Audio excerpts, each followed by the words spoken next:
So I'm now going live, and let's set my stream to online on Team Liquid and set it to the event. Hopefully the event will pop up as long as the time has been set correctly.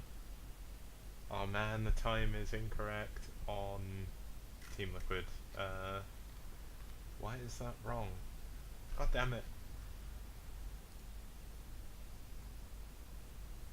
1700 UTC is... Let's have a look. Oh, whoops. I'm gonna PM them.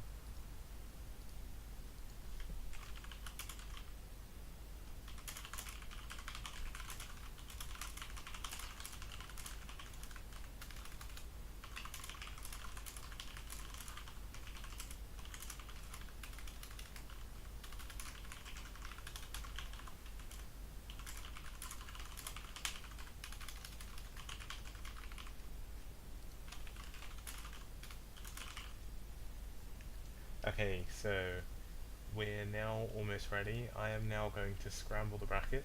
There's actually 17 players now, so that should be okay. It just means that someone's going to basically get a bye for the first round. It's okay. Just gotta remember how to actually scramble the bracket.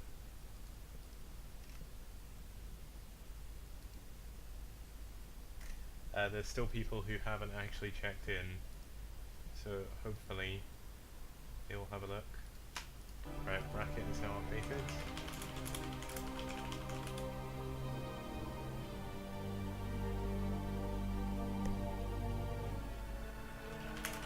Just telling people to check in.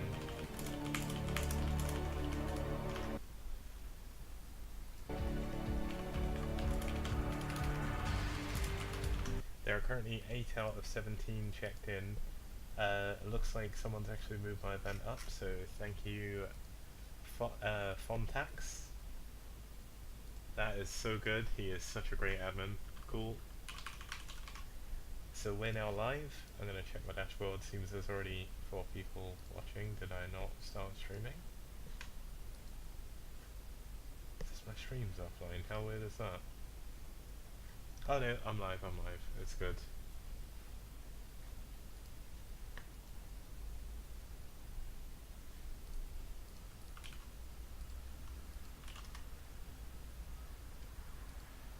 I'm just gonna link my stream on Foreign Boudoir, the Discord channel, which is actually a really good Discord channel if anyone wants to join.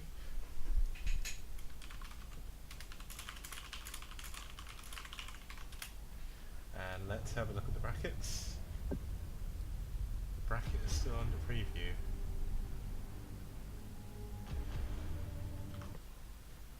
Huh. Let's just quickly check the brackets. Why does it say it's under preview? Oh, okay.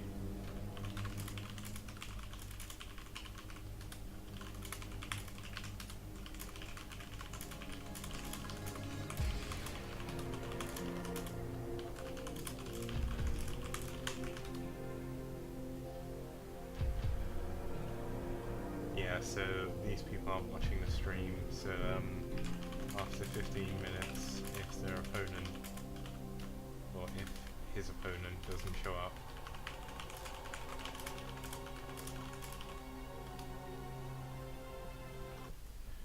how the hell do I... Let's just set all the check-ins done. Oh, okay. Let's just do start the tournament. Oh man, that's fucked up, hasn't it? Not everyone's checked in. Ah.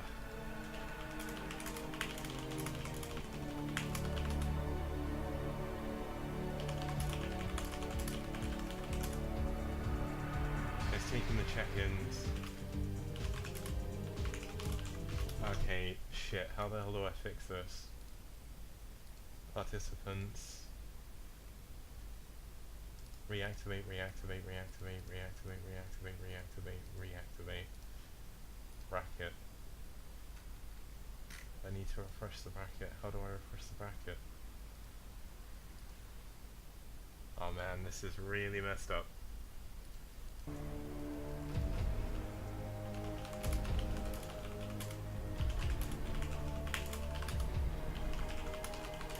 Yeah, I do apologise for the technical difficulties.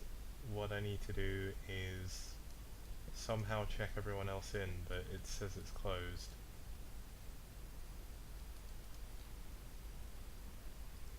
Ah, shit. This isn't,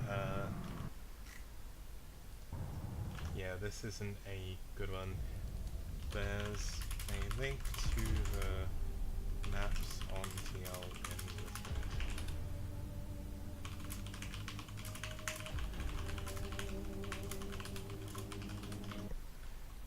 How the heck do I change this? There must be a way I can edit the tournament, surely.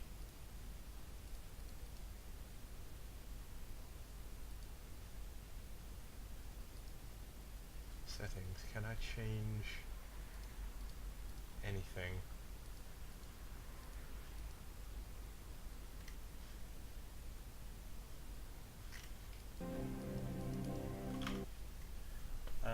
Just a minute, so I'm still currently looking through all of this. Yeah, I'll send the link to the bracket that's currently not working. Sorry, my bad. It's there, but currently it's not got everyone in it, and I'm trying to work out how to activate people. Because shit. How the hell does this work? Can I edit this manually? No, I can't. You need to reset the bracket. All report scores and attachments will be closed. Right, that's fine. Okay. Right, so what I'm going to do is I'm going to manually check every single person in, just because I can. Let's look at the brackets.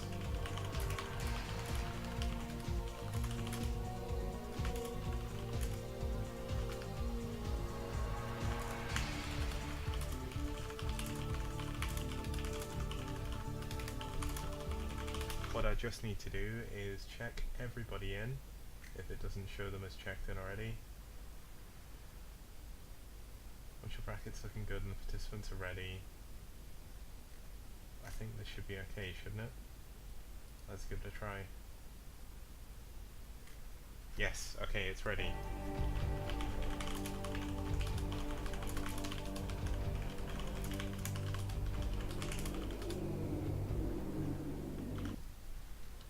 Okay, who should we cast first? I believe I'm going to cast Gorgonoth versus Gumbum.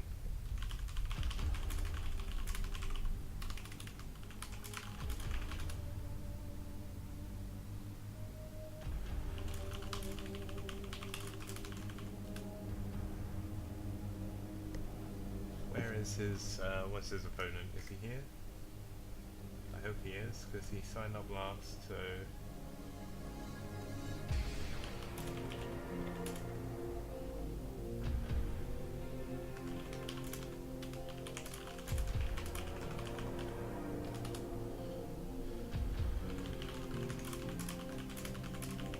If anyone is looking to do some admin work, that would be pretty good. Let me...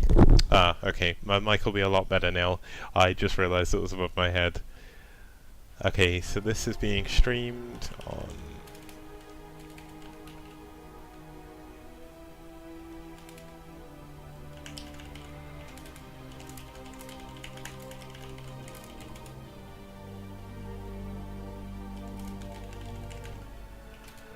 Yeah, I need to make sure that we get everyone checked in manually next time, but I had to start the tournament and sort out the bracket.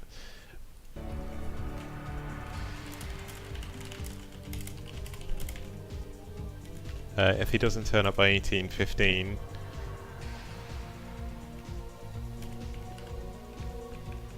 yeah, if he doesn't turn up by 18:15, he's DQ'd. Is Castle in a game yet?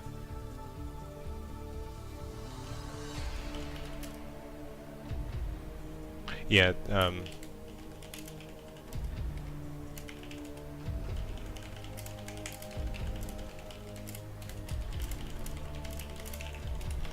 so this is actually going to be the first time that I'm casting on the newer version, the reason why the sound will cut off every once in a while is I need to Alt-Tab to check the chat.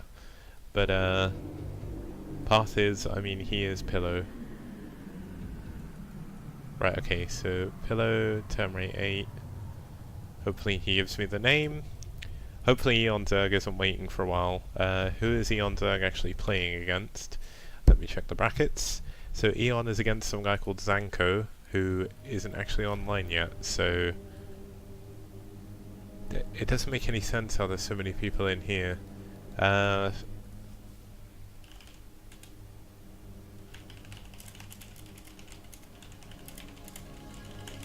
Right, okay, I'm going to join Castle's game, and let's get this first one casted. So, this is actually the first time I'm casting on the, he needs to open up OBS. Pillow Maker.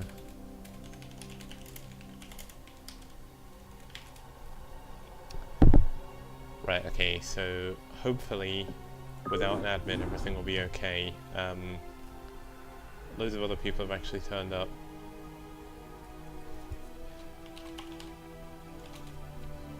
I need to get an admin involved for next time, definitely. So if anyone's interested, then please make sure to... Okay, looks like Pillow is having trouble opening the... Unable to join game, apparently.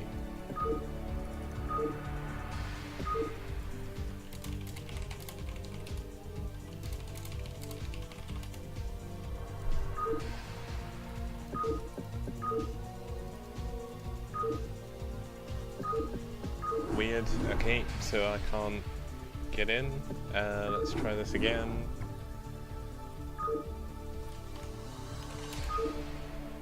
There we go, I'm in. Perfect. Right, so I am now obsing. This is a best of 3. Every single game is a best of 3 up until the finals. To download the maps, I'm just going to link you to my Dropbox, which is here. And make sure that if you are playing, you are in the channel, in-game CFC on Battle.net Europe, because you will be disqualified after 15 minutes. Okay, so I've not got any fancy overlay at the moment. I'm still getting used to this new fandangled unit one. I actually have all the buttons. There we go. W is the one I turn off. So in the top right corner, we do have Castle EMG, a relatively strong player from back in the day on IC Cup.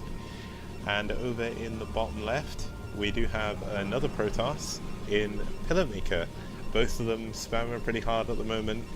Both over 400 APM. Castle slowing down a little bit now, realizing that spamming isn't the best thing he can probably do. As a matter of fact, if I turn this back on, I may as well leave that on, just so I don't have to keep turning it off and on. Now, both of them opting for an in-base pylon, so we're not going to see anything completely crazy. Both in relatively standard positions. This is, of course, Benzene. It's a 2-player map, bottom left and top right spawn. You have a normal natural. As Sale was saying yesterday, I'm having trouble with the fact you don't have a box anymore. You have a mineral-only third, which is quite easy to take, as it is defended by these 2 bridges, and also these 2 bridges. And then in the bottom right, you do have the sort of gas third, and also there's also a base at the top and a base at the bottom with gas for both players. Looks like Pillow Maker's opting for a relatively early scout. The other cool thing you can do in Remastered as well is you can hit right click and follow it along.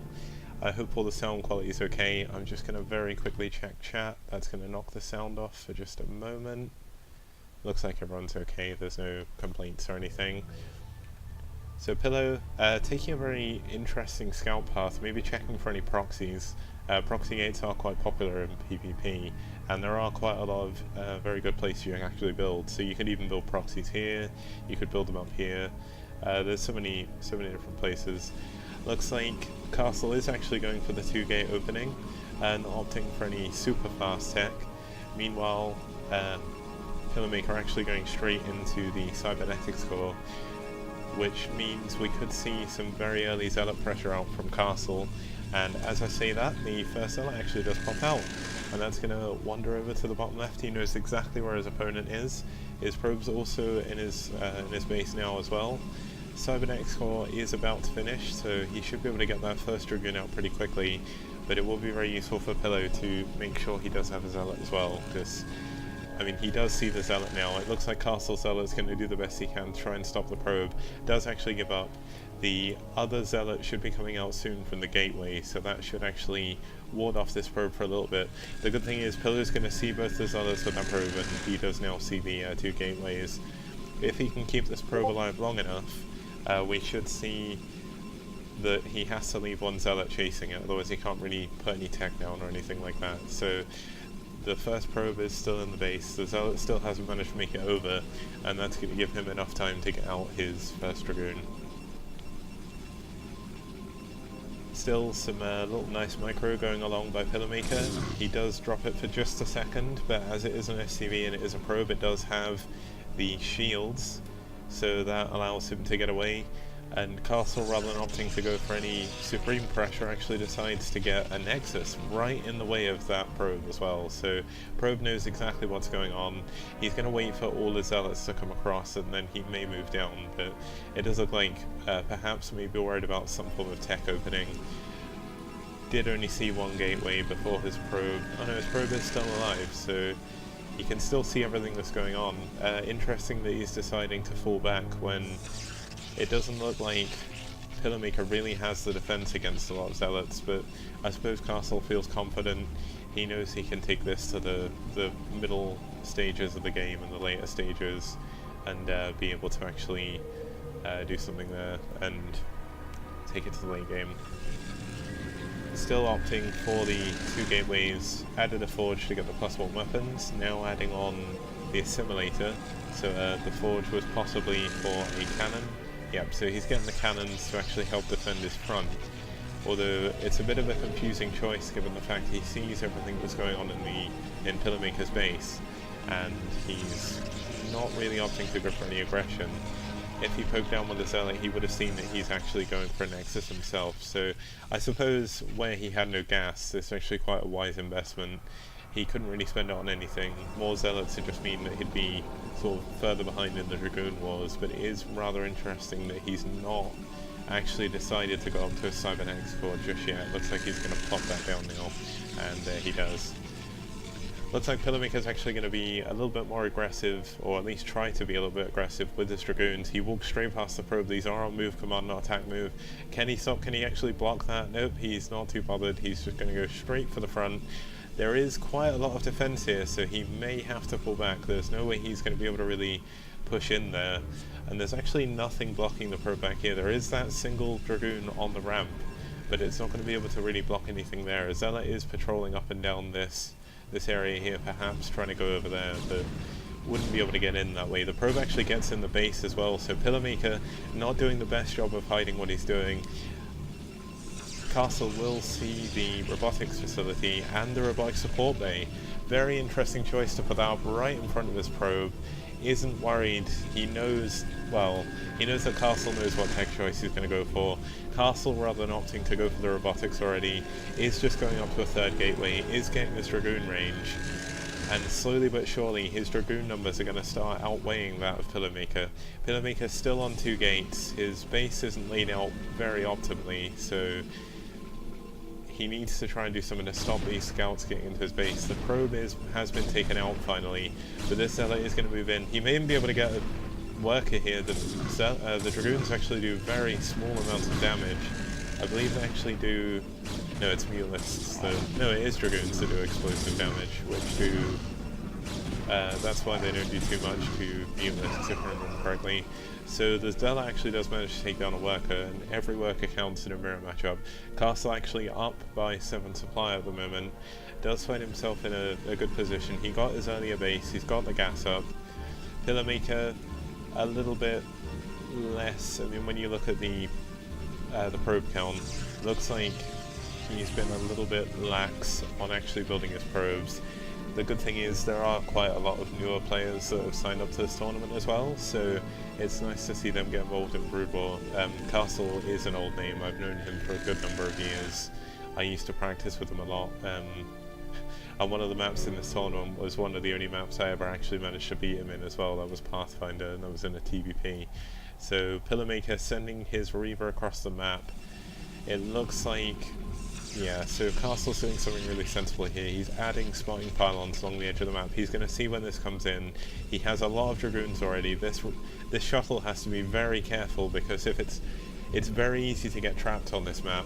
Castle looks like, from the minimap, he's actually going to move. The Reaver shot goes off. It actually kills quite a lot of workers there. A mistransfer does actually cause the Reaver to have some trouble, but the shuttle goes down. The Reaver's going to go down before it can even shoot another Scarab, and that was not worth it for Pillarmaker. Pillarmaker going for that early tech, not really getting a return on the investment.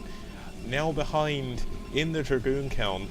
Does look like he's actually going to go straight up to either Templar or Dark Templar. We should see the Templar Archives coming down shortly, and there's some spotting pylons coming up for Pillarmaker as well.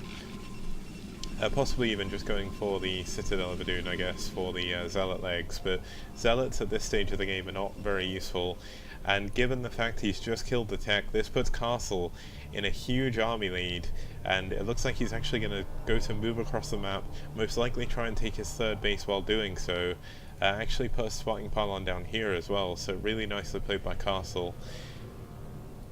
And both of them just sort of sitting on their sides of the map at the moment. It looks like the probe is heading up to do some sneaky special tactics up here, possibly, maybe even to hide a base.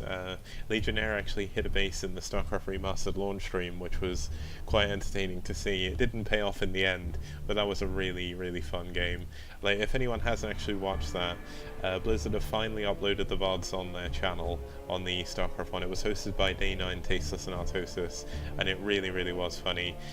We look like we're going to get an engagement soon. Castle does look like he's going for a good angle here. There's so many Dragoons from one side and just not enough from Pillarmaker. Castle's going to be able to barrel his way through here, and there's not really too much Pillarmaker can do. He's going to fall back. He does have a Reaver. This is a very small choke, so with a good Scarab, this could change everything. The Castle with his own Reaver is going to push in. A huge Scarab goes down, killing 2 Dragoons. This Reaver is not going to die. Probes have been pulled. The Reaver at the back for Pillarmaker not shooting at all. All the Dragoons are going down. Probes not mining. And this could be the end of the game here. And GG is called by Pillarmaker. There wasn't too much he could do once he lost that early Reaver. And it was a very risky play to go for on this map. I mean, the maps I chose for this tournament are very likely maps that people haven't played before. Most likely due to the fact they are quite... They're not old as such, they're from 2010, but they're maps that are sort of very, very rare, I guess. So yeah, G99 stream in my chat said he's been playing Brood War for a solid 4 days, so that's cool, welcome to the game. Okay, let's see how the other games are going.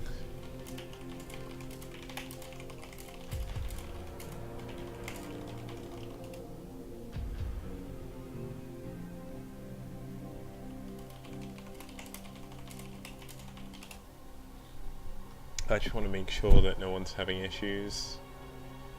Okay, he couldn't see Zeldaran's game on the list.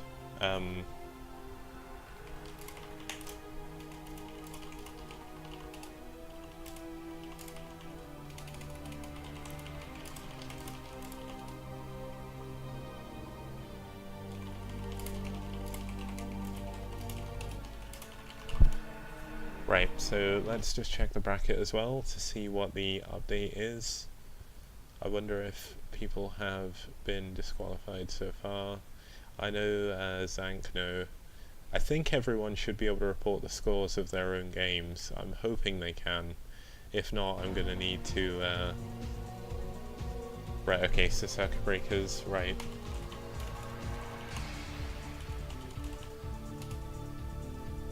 Okay, so here we go. So they want Circuit Breakers. Oh, okay, Eon.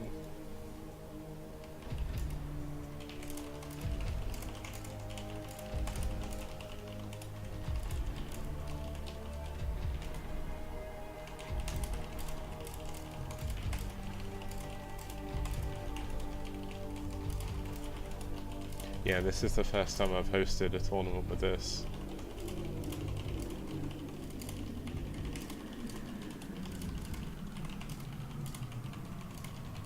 I'll change for next time if it doesn't work. Let's just see if Eon manages to do this. I'm gonna host this for them. I'm not hosting just yet. Let's check if Eon... I'm gonna get Eon to whisper me, just if he has any problems. It's one of those awkward things where you kind of don't know if it's gonna work until you try it. I've used Challenge before, but only as a player. Looks like Zanko hasn't shown up for any reason. I don't know if he's in the chat here. Let's have a look. No, so Zanko doesn't exist.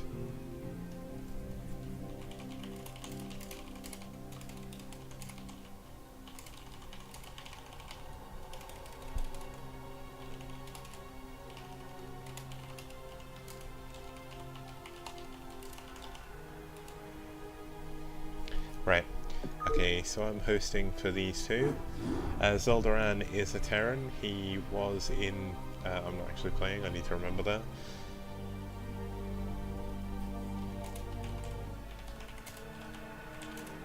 He was playing in the Coach Pupil League. He was on the same team as me. Oh, it's not Zoldaran. I keep spelling his name wrong. It's Zeldaran.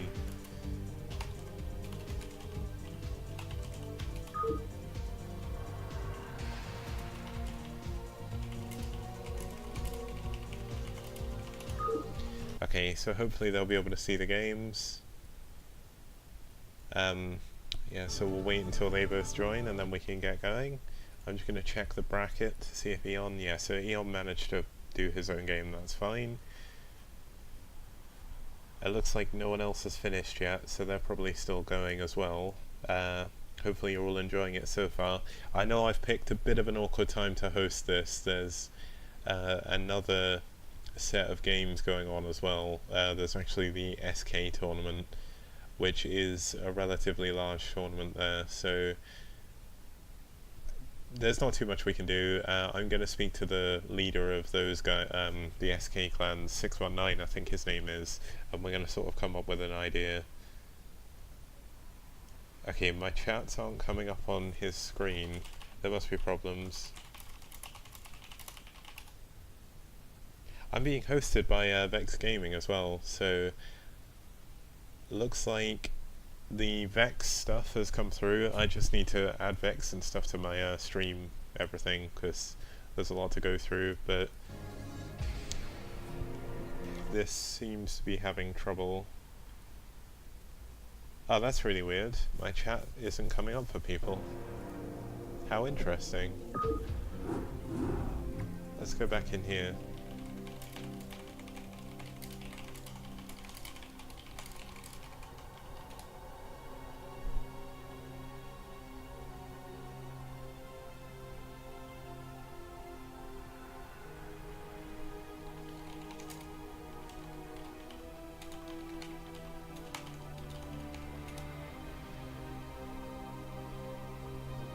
That's certainly a game name. So Eon's in a game now, which is good. I'm not sure where his opponent was. Unfortunately he didn't show up. But he did miss the timing, so it's not a problem. He's been disqualified unfortunately. And EFU, or Eon Zerg, moves on to the next round. Which means Eon Zerg is the first person in the round of 3. Challenge is interesting. So that makes him in the quarterfinals.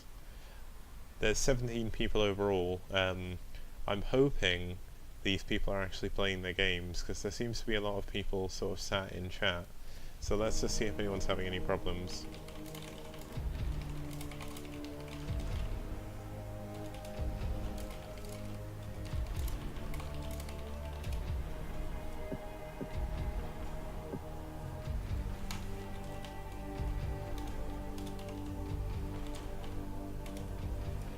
Right, okay, let's rehost for Zoldaran.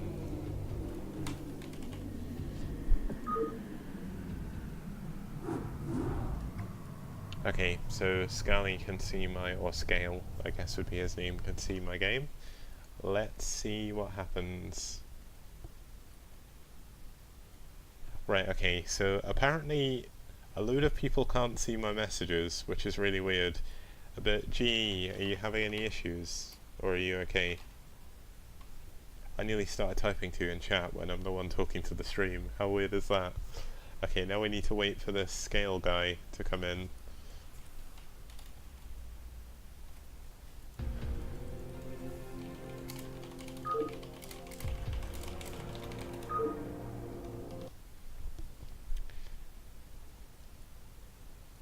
Oh, okay, you're the 17th person, so you're waiting for the... Ah, you're Grim Reaper. Okay, that's fine. As long as that's fine. Right, so we need Scale to come in. What's his full name? Hopefully it's the same name as in Clash of... Scalpalexis. Okay.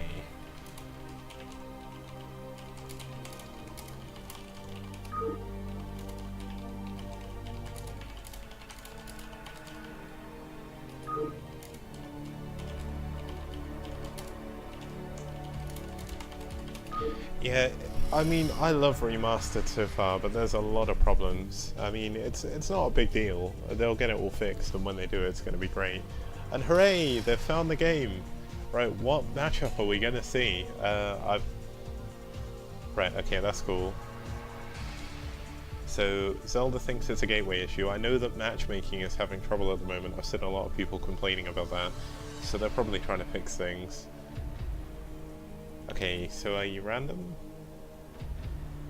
Wow, random. Cool, okay. That's fine, it's not against the rules or anything. Perfect.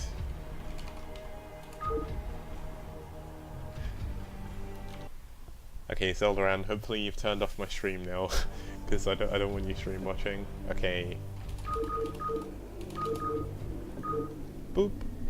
I need to get some fancy graphics like I did for my SDPL setup, that'd be cool.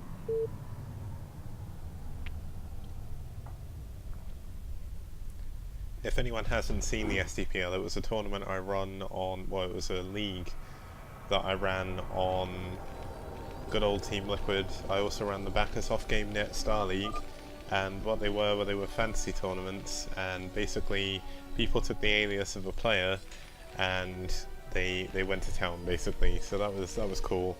I copied a load of the Pro League overlays and stuff, sort of made them my own thing, which was nice. Down in the bottom left in this tournament, of course, this is the Clash for Clans you're watching. We do have Zeldaran as the orange Terran, my favourite colour of Terran, I'm not sure about you guys. And in the top right we do have the random Protoss, Scalpalexis. I'm going to call him Scalp for short because that's a little bit easier. And yeah, I don't want to say his name wrong because that would be bad, wouldn't it? So the cool thing is, we are back on Circuit Breakers. Circuit Breakers, if you've not seen it before, is one of the ladder maps for this this good old-fashioned Brood War remastered. And we do see the weird pylon placement for Scalp. He's actually going to pylon Scout, so he's going to try and get to the enemy base as soon as possible. Possibly do some probe harass, but it doesn't look like his APM is very high. But once again, there are a lot of newer players playing this tournament, which is all perfectly fine. It's great that new people are getting involved, and this is one of the maps that the newer people are going to have to get familiar with, because unless they change the ladder maps, this is going to be one of the standard maps for a long time.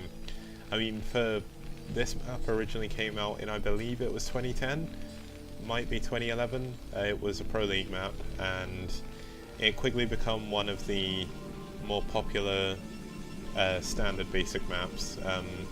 There's not too many overworld features that make, or outlandish features would be a better way of saying it, other than the fact most of the middle is unbuildable. The very center of the map here is buildable, and you have the low ground 4th expansions. They are covered by this small ramp here or on this side, and the same down the bottom, which turns off and wall off there to try and take a quick and easy 4th. And of course you do have the 3rds, which aren't mineral only. That could come into play a little bit later, but right now we are in the very early game. It looks like Zeldaran went for a very early gas along with his barracks, probably going to factory expand. That is the sort of more common approach to playing against randomness Terran. It makes you safe against pretty much everything. The only thing that it will do is if they go something like 14 CC or say 12 hatch or 14 next I think it is, or is it 15 next? I can't remember. I know there's 21 next as well, but I think that's a little bit later. You'll be at an economic disadvantage because your fast expansion will be a little bit later. But that's not too important at sort of this stage of the game, I guess. When you get to the pro level, that's when every mineral and everything counts. So yeah, we do see the factory coming up. He's still got 2 guys in gas, so possibly looking to go, or 3 guys in gas, so possibly looking to go a little bit more aggressive. Maybe take advantage of the fact he knows perhaps his enemy is a little bit newer based on the building placement. Actually opting for the Zealot first, not really opting to be very aggressive with it. Possibly quite new to the PvT matchup, and hopefully from playing in this tournament they're going to have quite a fun experience and it'll make them want to play a little bit more and sort of move forward. So we do see Zoldaran banking up the minerals. Is he going to send out... Oh, we look like we've got a hidden pylon here for some reason. We'll see what he plans to do with that. Does he have a forge? If he has a forge, that would be quite insane. Just cannon rush the Terran. It'd be like watching Heartbreak Ridge again. The amount of times I lost to cannon rushes on that map when I first started playing the game in 2009 is absolutely unbelievable. Zoldaran not actually opting to expand yet, opting to go for very likely siege mode, but could also be his mines. Hasn't started his command center yet, which is a bit of an odd choice, but he may decide to add on some extra factories instead. Nope, we do see a command center, so that's interesting. He's opting to put his command center here rather than closer to his natural expansion, but he probably has a reason for this. I mean, I can't say for sure. We do actually see a forge coming up. The Zealot is going to come in. Is Scalp actually going to do it? Is he going to actually build cannons at the bottom of Zoldaran's base? Because that wouldn't be advisable against someone who's siege expanding. I mean, it'll be interesting to see. It's kind of like a social experiment almost. Of if Zoldaran notices it, he did get siege first. So siege first is up. He's repairing his tank, which is the best move to make. Scalp now actually opting to expand, still on his 2 gateways and his forge. Doesn't look like he's doing any upgrades. I can never remember what the actual animation is for upgrades. I think that turns, but I don't play enough Protoss to ever really realise. Looks like Zoldaran set up for his expansion, but his CC still isn't done, and it's in a very weird place. I'm not sure if maybe Zoldaran got confused, but I know he's definitely played this map before, so I'm not really sure what he's planning to do. It does look like Scalp is going to add those cannons, so it's going to stop him expanding at least until the tanks realise and just shell them down. Scalp having this probe here for quite a while, looks like he wants to expand but isn't really sure about when. Keeps adding more gateways on instead. Actually adding a Citadel of Doom back here as well, so he's going the one of everything build, I like to call. It'd be nice to see a Robo and a support bay as well with the Templar Archives. Just one base, every tech imaginable, cannons of the enemy natural. So the CC has actually flown out in a weird order. It does look like he's seen the cannon now. He's pulling his SCVs back. He may as well just go and send them to mine, because that's going to die incredibly quickly to the one tank. And in the meantime, Scalp is going to send his forces across the map in a very spread way as well, so they're not going to be able to take too much damage from the siege tanks, but there is 4 of them here, so unless the Zealots go in first and can get up on these tanks, this is going to be a very dangerous position for Scalp to go into. It looks like Scalp's moved back to this group here. He does finally throw down that Nexus. He's got 3 gates up, Citadel Ladoon, and here comes the engagement. The Dragoon is going in first, unadvisable for this reason. 2 of the Dragoons go down, but there's 4 Zealots up on the tanks. 2 of the tanks go down. Another one could go down here as well. The SCVs have been pulled to try and repair, but they don't repair quick enough. and he's actually broken the front of Zeldaran. Zeldaran blocking the ramp with the SCVs. This one Zealot very low health, the tank actually damaging a lot of the SCVs there. He will not be able to kill him, but there's a... Oh my god, there's a Zealot on top of the last tank. The last tank does go down. There's 2 factories pumping tanks right now, so Zeldaran not losing too much. He does reset his tank count, which is very good, and it actually does put him behind in supply for the first time in the game against Scalp, who is only now getting his 2nd base. Adding on the Templar Archives now, adding on another pylon. Meanwhile, Zeldaran going up to 4 factories, slightly offset. I imagine the SCV was blocking the way. Like sometimes they'll stand there and you can't put the factory down, which is incredibly frustrating. But Academy up as well, scans coming up now. Interesting placement for the first tank, possibly more advisable to leave it somewhere like here just in case. He doesn't really know what Scalp's doing at the moment, he's not really got a proper scout off. And he's going to have to be careful because there's going to be DTs coming soon. He does scan, so I'm not sure where he scanned. I think I saw the outline of the minimap here, so he should have seen that Templar Archives. And this will be the time to see whether or not he adds on. He looks like he's getting mines now, because speed isn't done, and he's not actually did any mines yet. But has he used both scans? No, so he has kept 1 scan, that is very safe. He is adding the engineering bay as well, so good play by him, making sure to get the proper defense out for the DTs. He's going to try and move in and try and do some vulture harass, but they are slow vultures at the moment with no mines, so I mean he may be waiting for mines to be finished and then using that to actually try and put up a soft contained, seeing that there's no observatory. When he scanned here he should have been able to count the pylons and see all of them, but I'm not sure how wide the scan was. Cleverly using his vultures, mines have just finished. He's going to mine up the possible expansion locations for Scalp and also put some mines over the bridges for good measure. Looks like he's going to try and move in. He's going to have to pull back, he's not going to be able to do any damage. Interestingly enough, Scalp deciding to keep his DTs with his army. He's actually going to move out onto the mine, takes the mine hit and also kills the vulture, so that was one very unlucky vulture pilot. Are they pilots? I guess they're more drivers, but I mean, when you look at them, they are... I mean, you can even see the little drivers now on Remastered. That's crazy. The only thing I'm missing from the Remastered Ops mode, realistically, is the portraits, because the portraits look so good in this game. DTs are moving in. Looks like Zeldaran doesn't have his turret yet, and he doesn't actually have any mines out the front. Does he have any scans? He has 1 scan. He's used it in the wrong place. There's still 1 scan left. Oh, it looks like he's going for the turret. He does kill the SCV. He's just going to move back.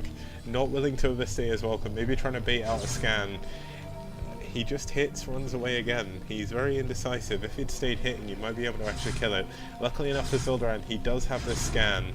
Doesn't scan quick enough though, he doesn't see it. He does scan now. Is he going to be able to kill another tank? No, only 1 tank for the DT. He needs to finish off that SCV, or off the turret as well. He probably doesn't actually know it actually went down. But Zeldaran opting to move out now is very risky. He only has... How many scans does he have? He has at least 2 scans, so not too bad. But he's moving across, thinking he's maybe in a better position than he is. But Scalp has a lot of units, and there's another DT here. He needs to pull back. I'm just going to follow these tanks as they retreat. He does siege up 1 tank, but that's not a good place to siege up. He needs to move back and get to his mines and vultures if he has any. Looks like these vultures are going to go to town. There's still 1 DT in here. He does have the missile turret, but he is sieging a little bit too far forward again. The DT does go immediately down. The vultures have pulled back. They took out a few of the zealots, but there's still a hell of a lot of zealots here. He needs to start flooding vultures out. Oh, he's attacking his own tank. That was a misclick. I've done that before as well. Would be useful for him to actually send an SCV to repair these. But it looks like Scalp's actually going to be a little bit passive here. He does have mines outside of his front. That's not going to block the main exit. Oh, the mine does go off. It hits the Dragoon. Oh, another mine! Oh, 2 mines! Oh, the mines killing 3 units there, not helping Scalp. Zelda is actually going to try and move another 2 volts around, but I'm not entirely sure if that's the best time. He doesn't have too much defense. Could use some Sim City up here as well. Back in his base, he's adding his 2nd armory. He's getting his +1. Does he have a starport up yet? No, but he's adding his 5th factory. It looks like this is probably going to add the starport in a moment. Pretty decent factory placement. I would normally put the factories with the add-on here, but it doesn't really matter. As long as it works for him, that's the main thing. The Vulture going to move up fine there's no third base yet as well. Few idle probes here and there for our good old Scalp the Protoss. He's now up to 1, 2, 3, 4, 5 gates. He's added the robotic support bay as well. We are seeing the one of everything build. That's actually quite cool. Got the shuttle as well. The only problem he's going to find is Zelda, kind of worried about DT drops, has actually added quite a few turrets around his base. Very clever choice. He has this idle SUV here that he needs to do something with. He's actually going up to 5 factories on the 2 bases, not opting to expand just yet.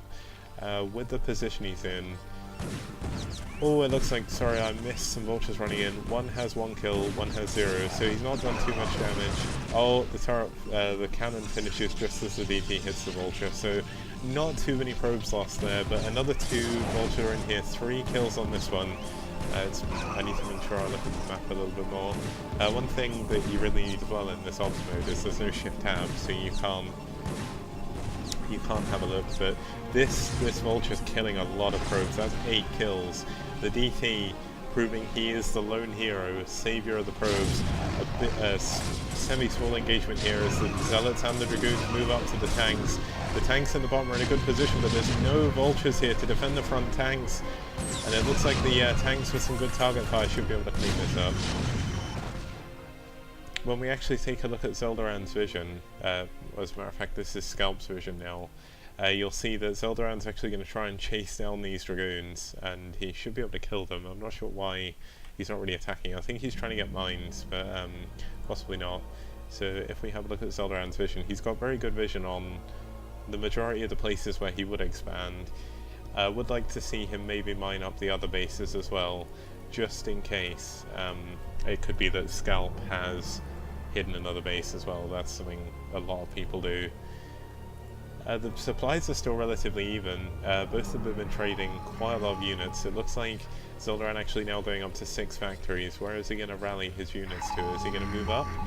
He scans ahead. He must have just killed a DT there. A probe actually moving down to try and get the expansion. He leaves it alive. Some mines do get on. The DT is going to set both of them off. Nearly a huge mine drag. Oh, this one could be bad. It does hit 2 of the tanks, but doesn't kill them. Another DT is there. Does he have any scans? 1 scan does go down, but I think he's being a little bit over ambitious with his forces. There are quite a lot of Dragoons here, and he's going to lose all 4 of these tanks. The mine does go off, hitting a few of the Dragoons, but actually killing the vultures in the process, leaving the tanks completely open. Zeldaran may be overestimating how much he had. The rally is going in. He needs to realize what that rally is, and he needs to pull the units back.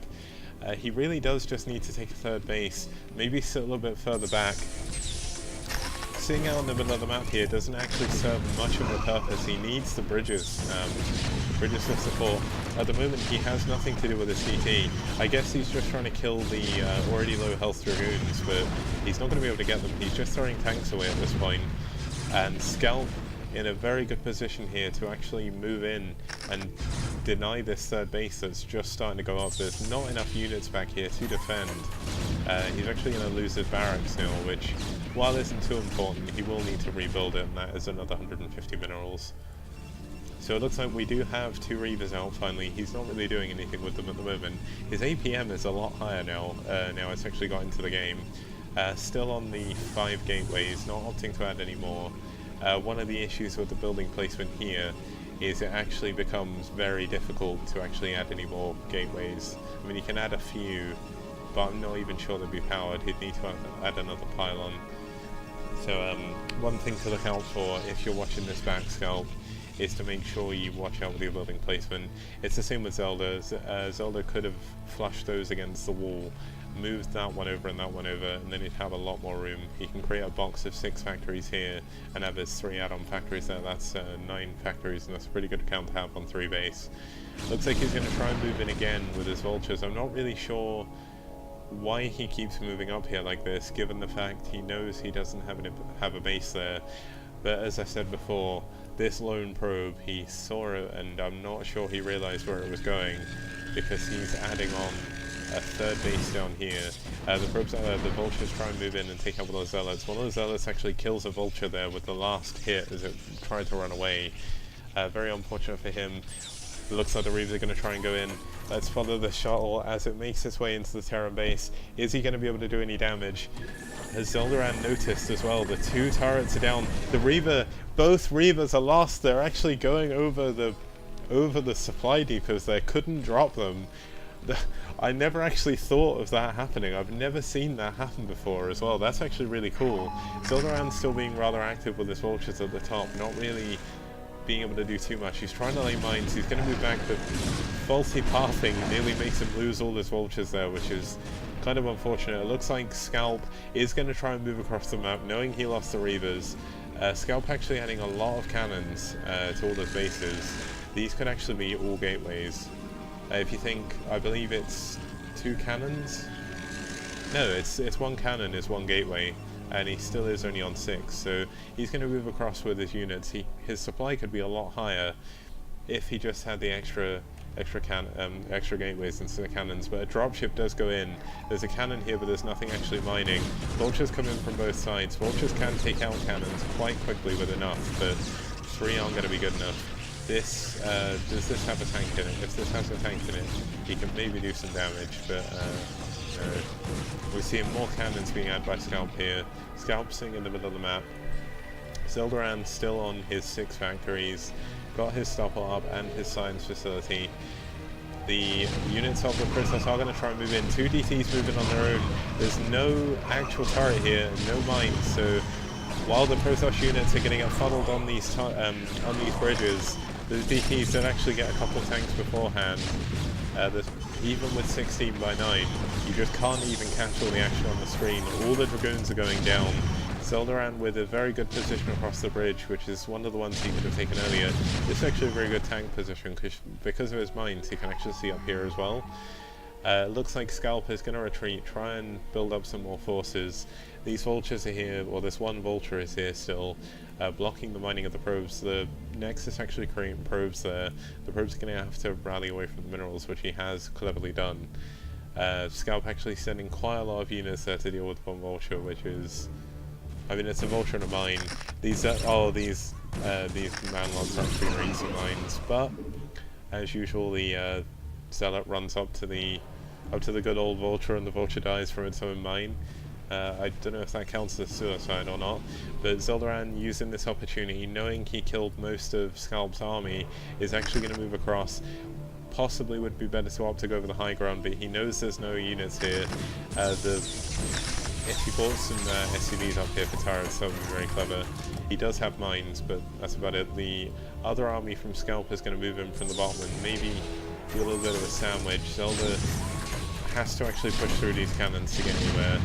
The Zealots are coming in, they're heavily damaged from mine. Oh, the mine nearly went off and killed absolutely everything. Some lucky splash there. The DT moves in, DT takes out another tank. There goes the mine, killing another vulture. So Zoldaran's vultures not having a very good day today, all dying to their own mines. 3 tanks are left alive, but there's 3 emergency DTs. There's no scan.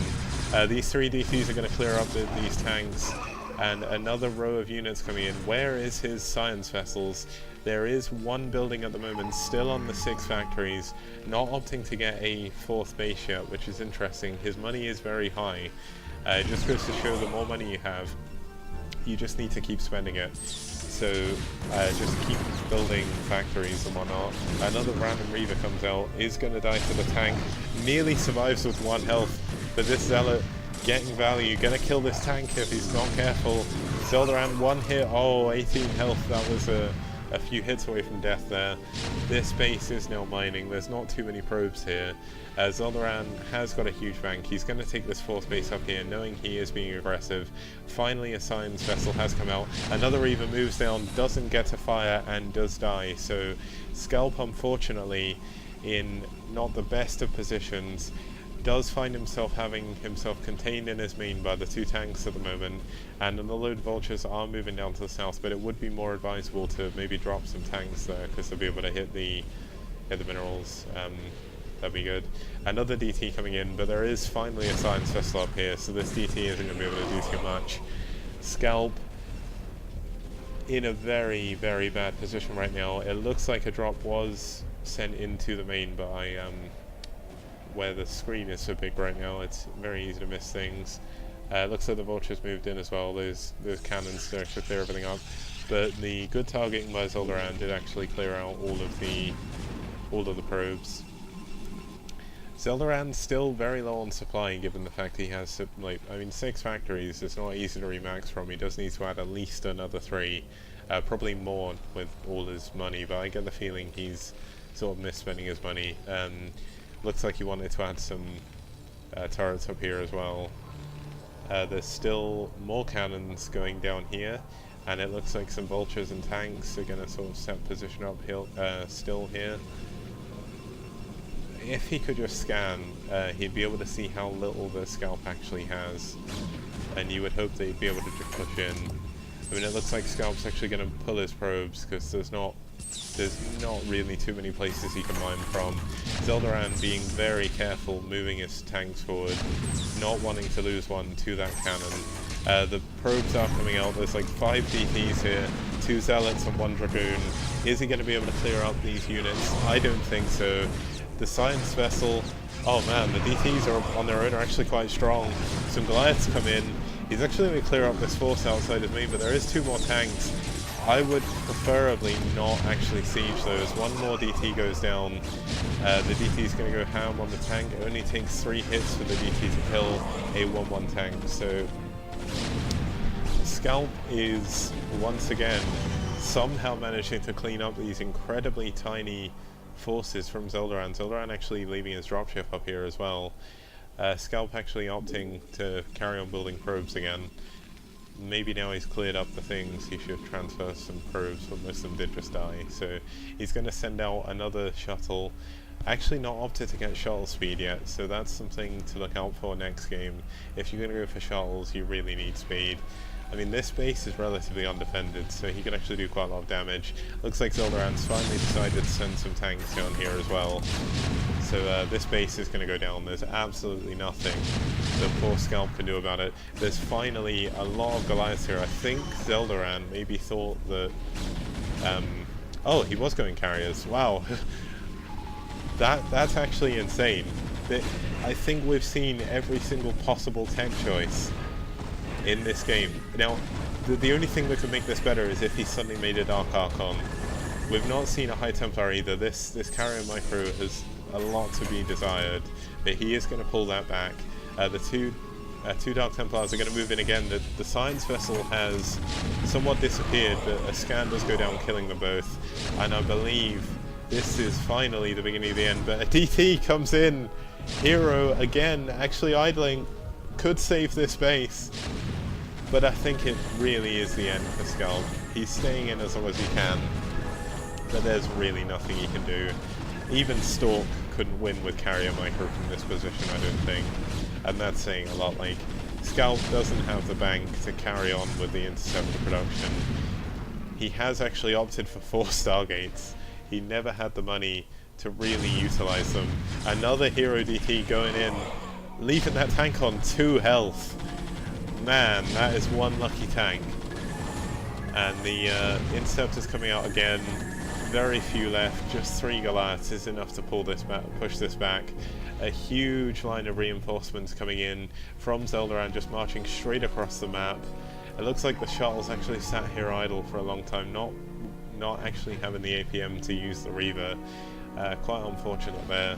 Zelda not even needing to really have any defense, opting to go and take that 5th base. I'm very surprised he never took this base, but if we look back at the natural of Scalp, we see there are now more interceptors, but there's just too many Goliaths here. They're going to chase the carriers down.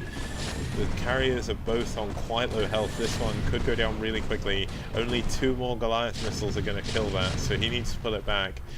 The natural is mined out, but he's going to lose the Nexus anyway. That DT did actually manage to save that base, and has killed yet another unit trying to take it out, but he's going to lose his main.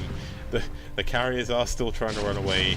A very valiant effort, but they're going to fly straight into the added Goliaths. 1 carrier does go down. The 2nd carrier is going to go down immediately as well. Scalp calls GG, and Zoldaran takes the first game in this series. Looks like you don't need to Yeah, Dr. Shrinker, they had trouble with the gateway. They couldn't see each other's games, so I had to host for them. Right, okay, let's check on how everyone's doing. Let's check the bracket. So it looks like Grim Reaper and Gumbum... Wait, did Gumbum claim that game? Did Gorgonoth actually play?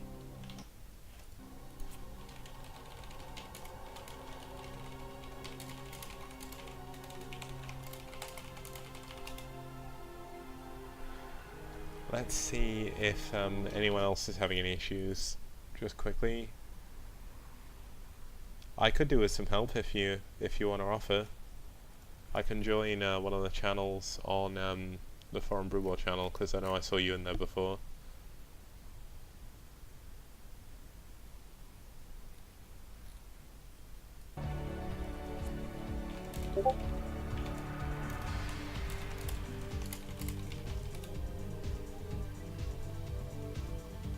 Apparently something still isn't working.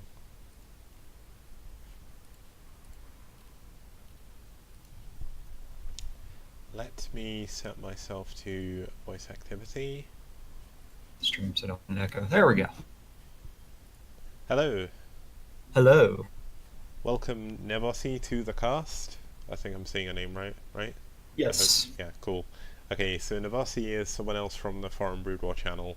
It's a big channel. If people want to join, it's open to everyone. I'll post a link at the end of it.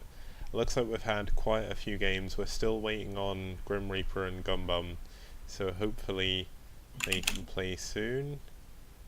Let's check in the chat. Okay, so Scalp wants to play Pathfinder. That's cool. So if we, I guess we can cast the second game. The other one is Gumbum versus Grim Reaper. They're the final two we're waiting for, other than Zeldaran and Scalp. Alright.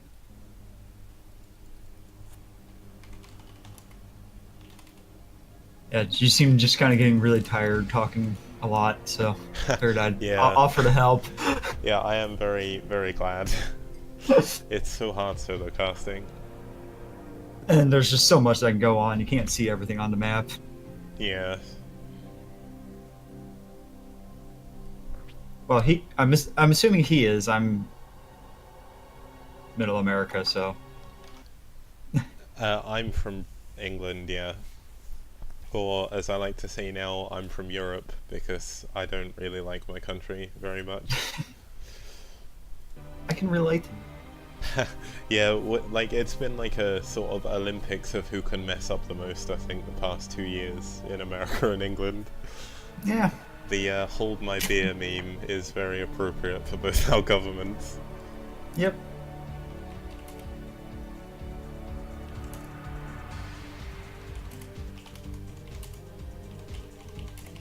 Well, the last match was interesting. It was interesting to see what I would say Zildjian's middle tier player, and the other guy was fairly new to the game.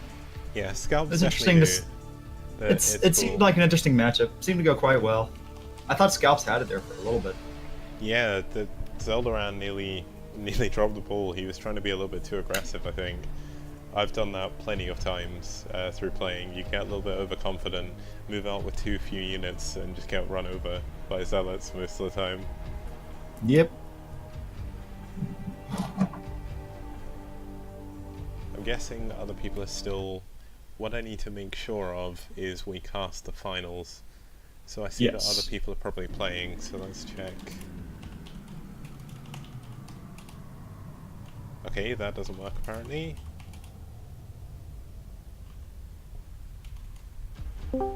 I swear who is working. Who the hell? Okay. Why did Neosword do that? I don't know, but that nearly blew off my ears. That was bad. I wonder... wait, we can get Zelda to move us. Hold on. Or are they in a game now? I have no idea.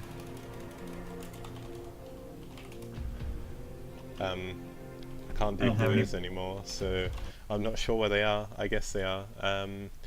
Let's just out Zildoran quickly and ask him to move us into the channel. Or Faust is there as well, so...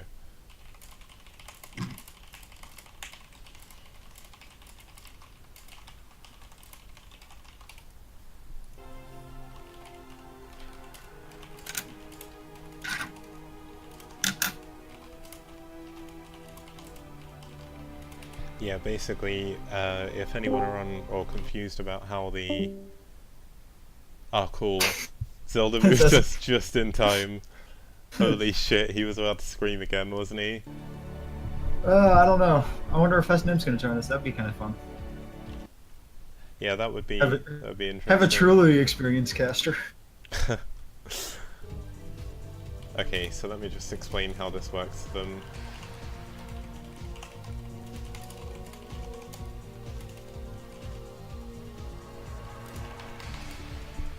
Oh, he's gonna host. Right, okay. So it's Grim//1, supposedly, so let's see if we can get in. Uh, Hopefully, hopefully he opens the ob slots.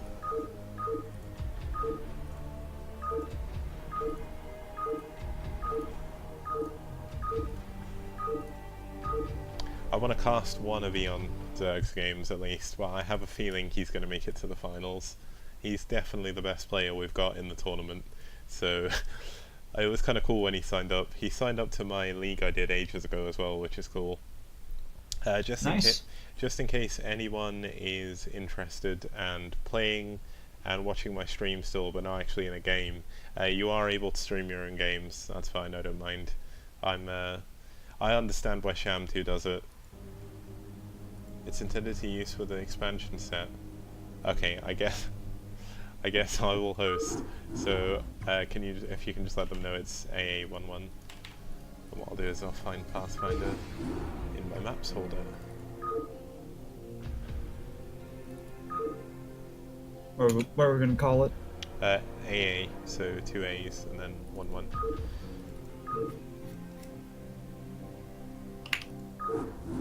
Oh, I can actually type here. Yeah, you can just type down in the bottom. Yeah, I forgot they added that now. That's actually really good. Yeah, it makes life a lot easier. Okay, that's interesting. So I can't host Pathfinder either. That's weird.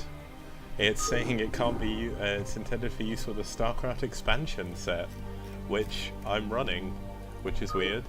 Let's see if I've got a different version of it I must have. I have like 10 versions of every single map where I've just downloaded them all so many times.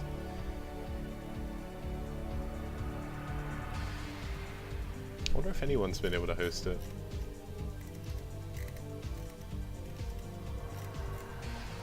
Okay, it looks like someone else is actually going to host as well. Let me try this one. I should have the obs version of it as well.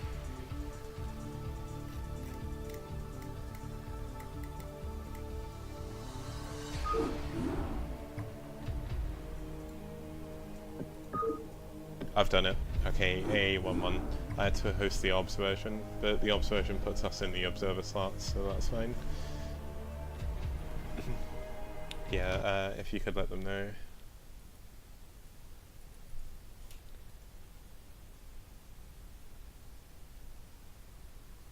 Wait, Grim and Gum only played one game, supposedly.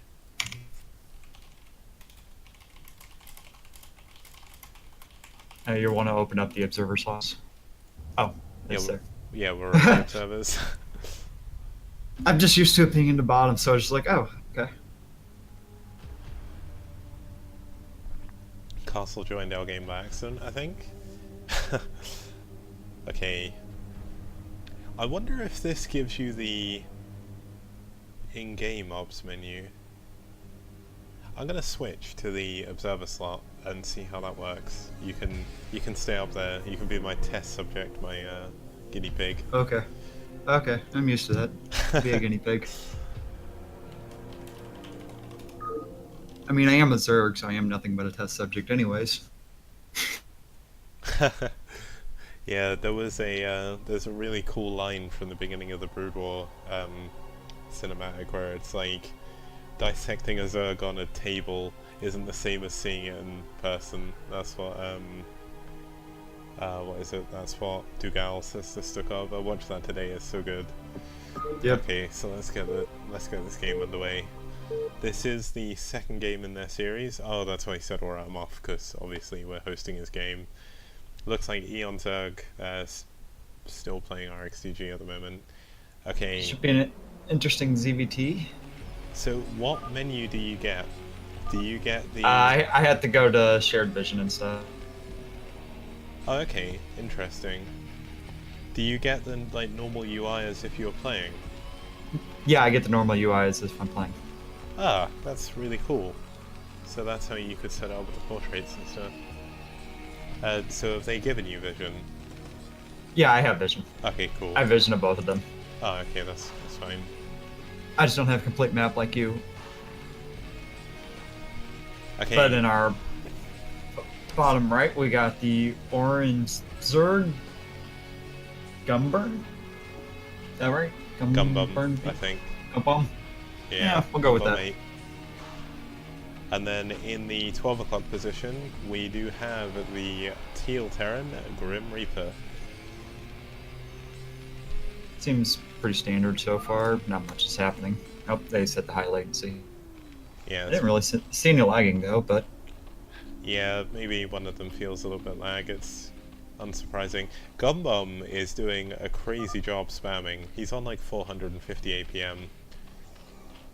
Apparently he's from the US as well.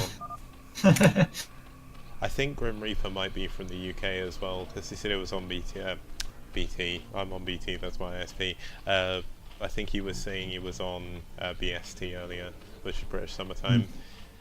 Yep. Now, there's probably a lot of people who have never ever seen this map before in their entire existence, and I wouldn't be surprised. It was used for the Bacchus OSL 2010. Fantasy played a lot of games on this map. It was also in Pro League for a bit as well, I think. Not for long.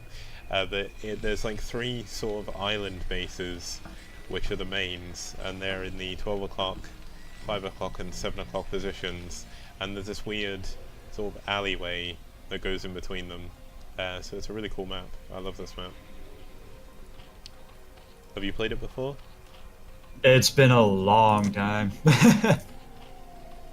I couldn't remember it anymore, but I have played it before. It's been years since I've played it. This is probably one of my most played maps on IC Cup, because whenever it was map of the week I'd always pick it, because I could host. So I would just pick the maps that I liked, and I mean I like a variety of maps, so I think I like every map that's in the pool today, but some I prefer to others. Like, I don't mind Circuit Breakers, I'll play it. It is super standard, I don't mind that. But it is kind of boring, especially because it's been around for so long and everyone plays it all day. It's like Fighting Spirit. I could live if that wasn't in the ladder, but I play it because it's better than the alternatives. Yeah. Outsider is really cool, I like that. One cool thing that Grim may want to know about is you can actually wall off in between the eggs, and it's a link type wall. It's kind of awkward to get right the first time, but mainly only in the 3 o'clock position. Everywhere else it's quite simple. It's just barracks, or depot, barracks, and then you're perfectly fine. Now it looks like you might lose this SUV. Oh, nope. Didn't charge after it. It's gone now. Yeah, that SCV should be able to get away, as long as link speed doesn't finish. I don't even think he has a researching right now. Yeah, I mean the Same. new spawning pool looks so nice, but I can't tell if it's researching. I've not seen one research yet, so I'm not sure if the animation, like how it changes. But Gumbum going for the typical 3-hatch opener. Grim going for the 1-racks expand. 1-racks expand with bunker as well, just to be super safe. And it looks like that's a good time bunker as well. Yep, bunker finishes just in time for the links to show up. Same, and... Lair coming up for Gumbum now, so he's going to be able to go into muters or lurkers depending on how he wants to play. Due to the fact there's so much airspace around all the bases, Mutas would be a very good choice on this map.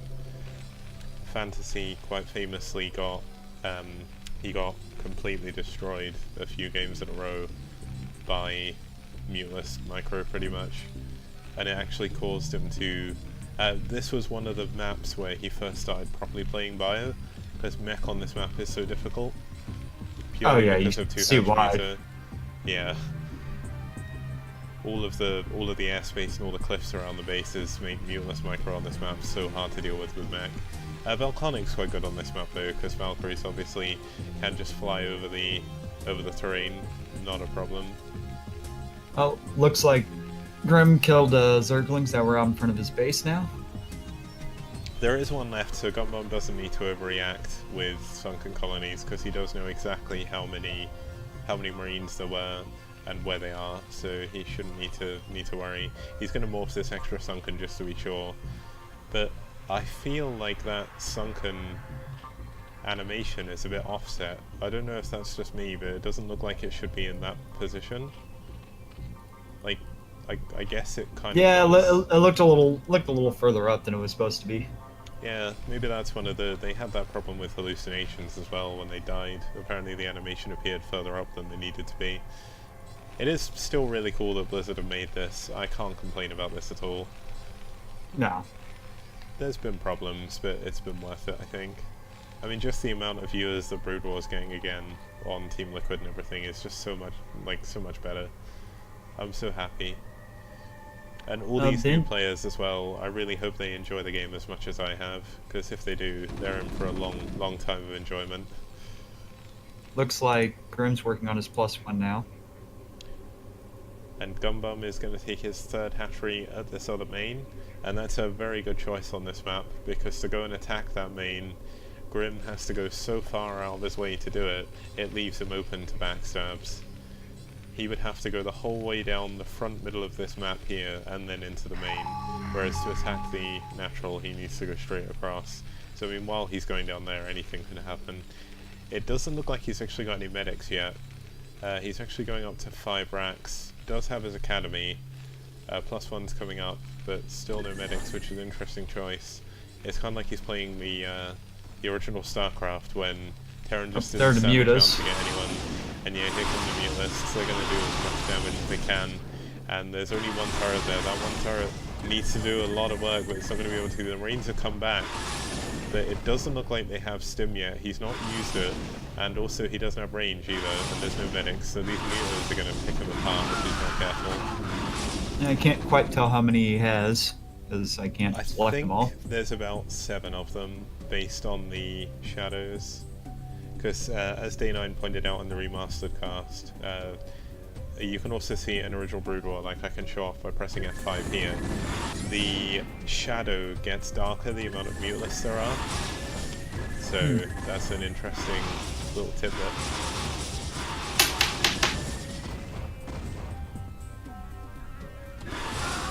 That I did not know. Still just picking away at the Marines right now, trying to slow down his economy. I think Grim may actually oh, the Zergling rush coming in. Yep, that's game. Yeah, that's I missed the Zergling rush. That should be GG. That's very unfortunate for Grim. I know Grim told me that he is incredibly new and he hasn't really played too much TVZ because he's not getting matched with any Zergs on the ladder, which is the complete opposite of me, where every one of my games is TVZ. So, well played by both players. Gum showing a little bit more, I wouldn't say proviso, but he's showing more force, showing he's a more powerful player. We'll move on to the next round with a 2-0. And it looks like he knew a little bit more about the map than Grim did. Yeah. Grim kept it pretty standard, which isn't a bad thing. Highly recommend just play very safe, play very standard if you're starting out in it. You'll win some, you'll lose some. You'll lose to better players, but you'll win against players that are your level or lower. So, until you get to that point where you're able to truly experiment, just play safe, play standard. Yep. Don't get crazy. We'll host their next game as well. I think.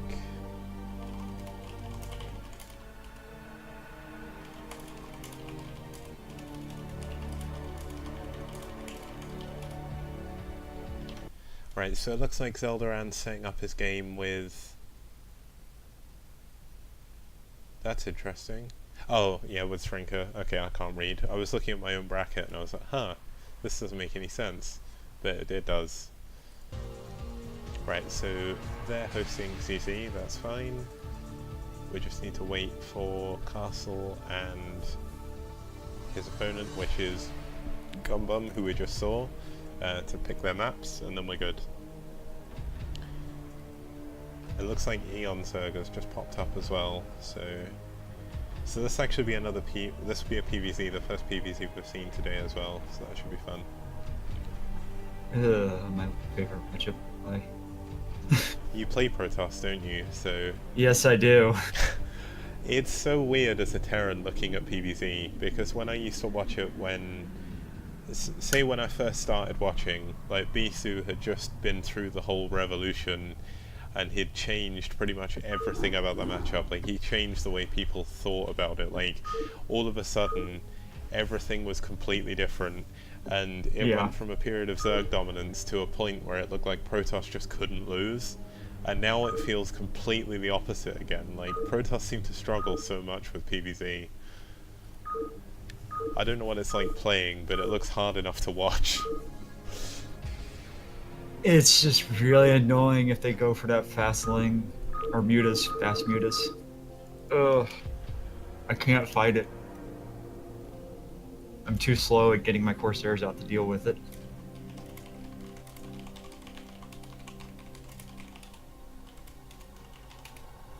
Okay, so I need to host. Obviously some people didn't check the thread on TL, probably because by the time I posted the maps, the thing had already started. But yeah, probably. Let's host this, call it XX. They should both be joining as well. Let me just open up both the observer slots. And you should be able to hop in as well now as well.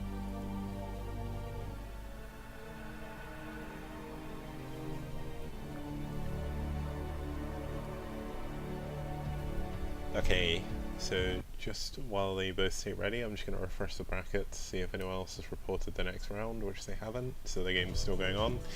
So this is the first game between Castle and Gum, and let's count down. That's also missing, there's not a cool countdown anymore. Oh, there is. Oh, it's over there on the right, Yeah. but it's a lot easier just to do that really quick and let people know, like, hey, I'm getting ready to hit the button. Yeah.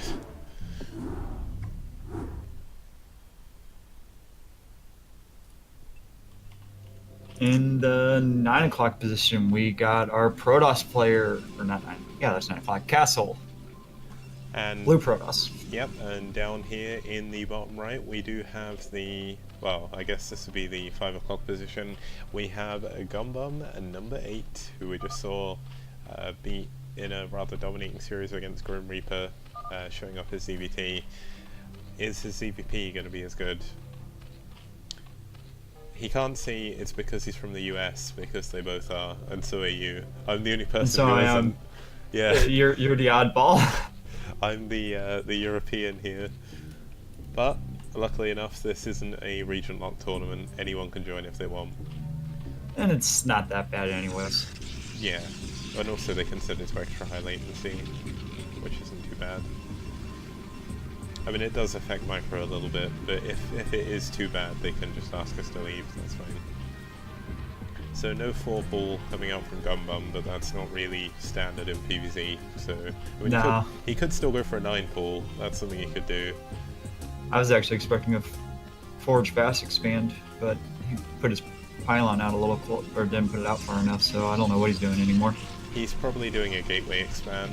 I've watched a lot of Bisu streaming recently, and one gate expand is very popular for him. And it's one of those things where, if you want to get good with Protoss, the best person you can realistically watch is Bisu, followed by Stork. Yeah. I would say Stork is a little bit more realistic to watch, because his builds aren't as reliant on micro. Like, Bisu just picks people apart with Zealots at the beginning of the game, whereas Stork, the good old Dino Toss, just picks people apart with carriers most of the time. So it's a little bit more realistic because you get to the late game more often, and you don't get those moments where you have to spend like 500 APM like Bisu does, microing around a zealot and a probe and killing every single drone somehow, like with just the one one zealot. It looks Well, like there's the second hatch. yeah, so that was a 12 hatch. That was what he was getting the minerals for.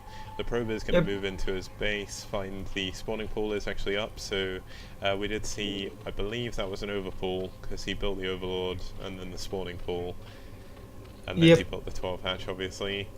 Meanwhile, back in Castle's base, we do see the gateway. Is he going to try and glitch the probe through here and take that back expansion, or is he just going to take the mineral only? He's looks like Maybe. yeah, mineral. One Safe. Zealot blocking the ramp. Nothing too. Yeah, I think Figure it out. I think he needs 2 zealots overall to properly block this ramp, but it should be good enough. There's actually 4 zerglings out, and they're all chasing the probe, so maybe he should use this extra one to block off this space down here. But Castle is probably going to be able to keep this alive for quite a while.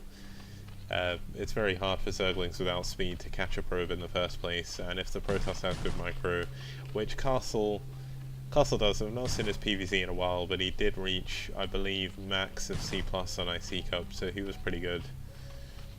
I know he's not played in a while. I thought he'd actually retired, like, from playing, but he must be back for Remastered. A lot of people are remastered. Yeah, when you look at the ladder, it's kind of crazy seeing all the people in the European and American ladders that haven't played in years. Like, I played against Nalgrim, or Norgrim, as Sale puts it, the other day, and it was a crazy game. I got absolutely annihilated, but it was a lot of fun. He's rallying his zerglings over to the natural. Oh, nope, pulled back. Decided not to go against the 2 zealots on the ramp. Yeah, he wasn't going to be able to get over there. Next. Remember what all the keys are. I wanted to see if he'd seen all the base yet, but I don't think he has. His Overlord didn't go far enough. So what you need to do is you need to click on their name to turn off their vision. Ah. Yeah, he never saw all his base, so he has no idea what he has right now. Yeah, I mean, he could be doing anything, but it does look like he's going standard Stargate. Be interesting to see if he goes into Reaver or DT with this. DT is probably the more common option because Reaver requires a lot of micro, but as this is the map with just airspace for days, you can send shuttles everywhere, and unless they're very good with their Scourge, they won't really be able to keep you out. Looks like he's going to try and bust up the ramp, or at least contain him. Probably wondering why. I'm not sure if he would have played this map. I guess because it's on the ladder he should have done, but he's not got an Overlord over there yet, so he's not going to know he's expanded yet. He could expect some kind of one base all in for all he knows at the moment. And it looks like he's actually, unfortunately, supply blocked himself again. So he's added on the Hydralisk Den with just the 3 hatches, not opting to go for 5 hatch Hydra, which is more standard, I would say.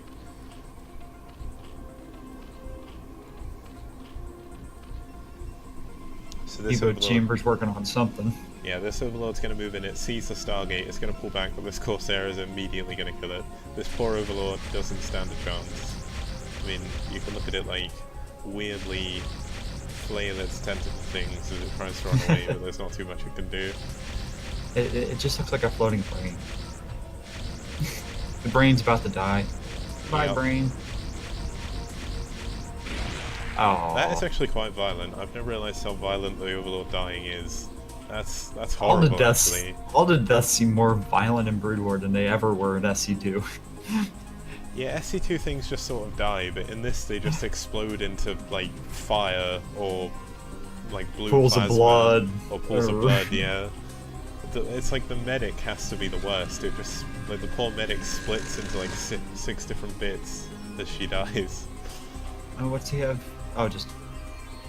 Yeah, so he's using his Hydras really well here, trying to protect his Overlord. The Corsair is flying around trying to catch whatever it can. Will it be able to hit this Overlord? I'm not sure if it'll make it, but it's going to fly over 2 Hydras. Actually, very good placement of the Hydras there to force the Corsair away, giving this Overlord a chance to move back as well. Oh, so... that may have been a mistake. Oh dear. Oh, there go the Zerglings rushing in. Lings are in the base, but that's not Speedlings, is it? I didn't think. No, they don't seem to be moving fast enough for speedlings, and +1 should be getting ready to finish on his zealot, so that's why you started moving them out, so you Yes. start one-shotting Yeah, drones. he's actually going to move across and try and break the front. There's not too many Hydralisks there, there's no sunken colonies either. These Zealots are going to move in, there's not too much defense, the Corsairs have moved in, the Zealots are running straight in, they don't care about the Hydras, the Corsairs are going to try and take out the Overlords while they're doing this, maybe soak up a few shots from the Hydralisks, but it looks like the Hydralisks may be enough. Good target firing. He isn't actually opting to micro any of them back, but he doesn't have speed yet, so that's kind of difficult. But it looks like these Zealots are actually going to be deflected from. Yep, looks like he held him off with the Hydralisk, and I don't think he got any of the Overlords. Got a couple of them pretty low. Maybe got one. Yeah, But he lost both his Corsairs, and one thing that I can't remember who I was watching the other day, but they lost their Corsairs at the beginning of the game, and they died to Mutalisks like pretty soon after. But there are 2 more Corsairs that have actually moved in. They're going to fly straight over the Hydras. One does actually go down straight away. He's going to try and move in and get these Overlords, but this is a very well-placed spawn colony. Helps not only with the PTs, but also with the Corsairs there. Trying to do a little bit of pressure there with the Hydralisk. Now he has speed, but he's going to have to pull back as well, because these Zealots are +1, and they are very strong. Looks like Zealot legs have been done for a while as well, so... yeah, it looks like those had just finished right around the same, a little bit after +1. He's going to move in. A few of the Zealots do go down before they even get in, but this is a lot of Zealots for a very small amount of Hydralisks. He may actually just be able to break here. The drones have been pulled. The Zealots are actually... more Zealots are rallying in. Just 2 Hydralisks left. The sunken colony is trying to morph, and these drones, like 2 of the hero drones, killed 2 Zealots there, and that's given the sunken enough time to finish. There's a couple more Zealots rallying on their way over. See if we can continue this massive charge he kind of got going. Didn't look like it was going to work out there for a little while, but and enough for to stop the counterattack to turn it around. Yeah, so I think he needs to be careful with how much he's pushing in. He's going to try and get as many drones as he can. He may even lose this extra drone here, or he'll better pull that back. He does get the sunken colony, but realistically, that may not have been worth it. He is still outstandingly in the lead in supply, but when you look at the bases, I think a lot of it could be down to the probe count. Castle has done a very good job of keeping up his probe production here, and he is now adding on his 3rd base, which we'll get in his 2nd gas. And there's Templar Archive. Yeah, so one thing that Gum is suffering from is when you look at his bases in comparison, his main is saturated okay for a Zerg base there. He actually needs 1 more drone there because there's a mineral patch not being mined. And his natural, the saturation isn't too bad, but there's actually only 1 drone mining at his 3rd. I wonder if he's even got this hotkeyed because he's not even building anything on it. His 3rd just finished, like right around the same time Castle started building his, so... Okay, yeah, it looks like he is building something out of there now. Castle opting to now sit back, get his cannons up, and just defend his front. He's got his High Templars out now. He's even got a DT here for good measure. That Zergling is going to try and run in and get through, see if it can see anything. It's going to run onto the ramp, get blocked by a really good probe micro there, stop the transfer, killing that Zergling in a few hits. Nice. Gumbum's expanding to his 4th now. Looks like he's just going to go for the minerals, not going to try to glitch anything. Now, one thing I'm not sure people realise is just how easy it is to actually glitch through this. I thought it was a lot harder than it is, but if you have 2 SCVs, or 2 drones or 2 probes, what you can do is just group them both together, and you can actually just right click on the minerals and then hit stop, and then just keep right clicking on the other side. And it may take a few attempts, but eventually you will get one of them through. I've started doing that on ladder, and I've actually put a lot more through than I thought I could. Like, I even got a tank through, which I didn't think was possible, but I mean it's possible with a Dragoon, so it should be fine. Like, a lot of people use pylons and whatnot, but you only really need to do that if you want to glitch the one worker through without bringing the other one. And that was a miss rally there. One High Templar actually runs in and dies, and another Zealot charging in. I'm not sure he realizes this rally's a bit messed up. That's actually running in for a gift. Here, have a free kill. Castle's finally mined out all those minerals. He can now actually build onto this base here, maybe even add a nexus in the middle and just go for a double gas base. It looks like he's going for his 4th at the other little glitch spot. Be interesting to see what will happen once those two forces meet there. Yeah, Bottom left corner. Eventually they'll mine through to each other. And that's one of the interesting things with this map, because it actually allows you to open up more attack paths. I mean, Day9 said the middle of this map was like Fighting Spirit. I'm not sure why, but the middle of this vast open area. I think it's buildable in the center too. I believe the very center might be. I don't think so though. I think most of it's unbuildable. When you look at it, if you look at the middle top base, just the mineral only, you can actually see where the buildable terrain ends. There's like a straight line in the textures, and it looks slightly different. Oh, we got Mutas hitting his natural right now. Yep, they've actually managed to kill a few probes. There is a cannon. Is he going to be able to take out the cannon? Another Templar. Can he snipe this? That'd be a very good hit. No, hit the Templar, hit the Templar! There we go. But now the Corsairs have come in, they're going to be able to ward these off for a little bit. There's no Scourge. Is he going to spot the 4th? There we go. He spotted it now. But the cannon's up in time. He should have enough mutants here to kill the cannons, but there's just too many Corsairs at the moment for him to realistically deal with. Looks like he's now adding on his Scourge. His Spire is of course finished. He's got his 4th base up here on this mineral only. What will be interesting is when he mines out his minerals on his 3rd, because one is going to mine out fairly shortly, and he'll be able to take this double gas, but he may try and expand in the bottom left corner, and then he'll see the good. Oh, he knows where the Protoss base is there now, so. Yeah, he knows where it is. He's sticking to these mules, which he needs to use his Scourge. The Scourge needs to go in. Scourge! Oh! Oh, and a huge storm goes down, killing all the Mutalisks. What a micro mistake there from Gumbum. That might just cost all the Templars. That could have actually cost him the entire game. Losing another Overlord there as well. Oh, he's going to move out with his Hydralisks. I don't see any more High Templars though, so it'll be interesting to see how this fight turns out, but the Dragoons are coming for reinforcements. Also, that many Zealots is going to be enough, I believe, to deal with this. It should be, because they're upgraded. They're +2 as well, yeah. +2 to not... Yeah. Castle just barreling down the front here of poor Gumbum. Unable to really do too much at this point. Gonna try and macro up some more Hydralisks, but there's just too many Protoss forces. And when we look at the gateways, we should see another stream of units coming across. But if we focus on the front, we see that the Corsairs have come in. They're killing off yet more Overlords, and the Dragoons have moved in. Gumbum desperately trying to hang on. Gumbum looks like this might be the end for Gumbum. Down to 51 supply, still valiantly trying to hold on. Another Overlord goes down. These Corsairs are actually in a dangerous place. He needs to pull those away. But at this point, it's not too much of a worry for Castle, who is back up to 4 base again. He has the extra gas mining. Not opting to go for this left gas. He could actually send some probes there as well. But just a stream of reinforcements coming in against the Hydralis. The Hydralis may actually be able to hold on here, but he doesn't have that many Overlords anymore. And he has a High Templar to just push up here with Dragoons and wipe out what's lying there, the Hydralis right now. Yeah, so one thing that Castle's done is he glitched a probe down in the bottom left, and he's actually going to cannon this mineral line, which just makes this situation even worse for poor old Gumbum.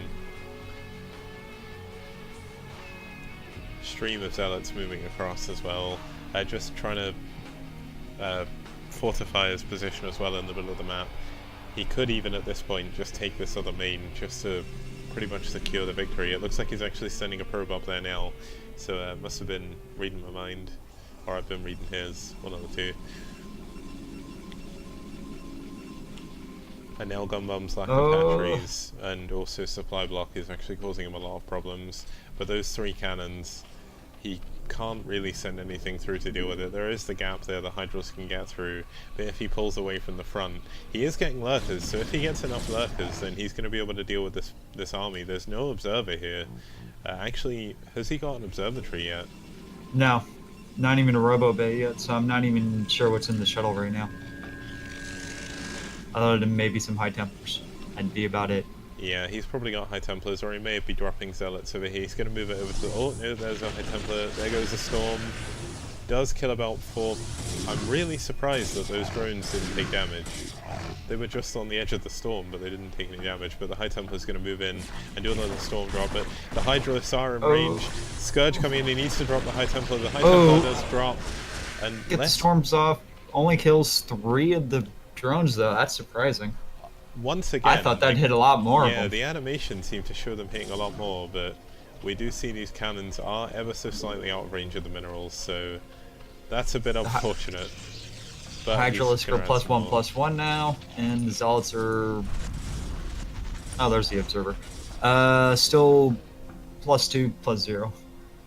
But he looks like he is working on +1 for them, and probably armor. Yeah, so he's up now at 5, 6, 7, 8 gateways, 9 gateways actually. So he's producing a lot more than Gumbum can at the moment, who's still just on 5 hatcheries. We do see a push out. If he can snipe this observer, the lurkers can do a lot, but he doesn't have an overlord up here. Yeah, his Corsairs are pushing him off, doing a good job of that. But I don't see... Oh, there's the observer. Thought he would just leave. Yeah, he's actually got 3 there now. The lurkers are pushing up. I mean, he's managing to push his way through this with just 1/1 upgrades against the 2/2, but these lurkers are going to be the real heroes of this battle.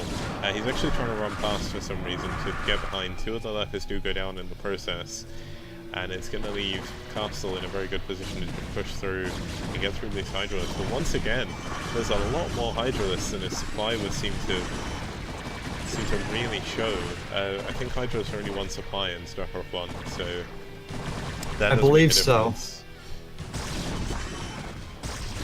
I mean, he's actually pushing back.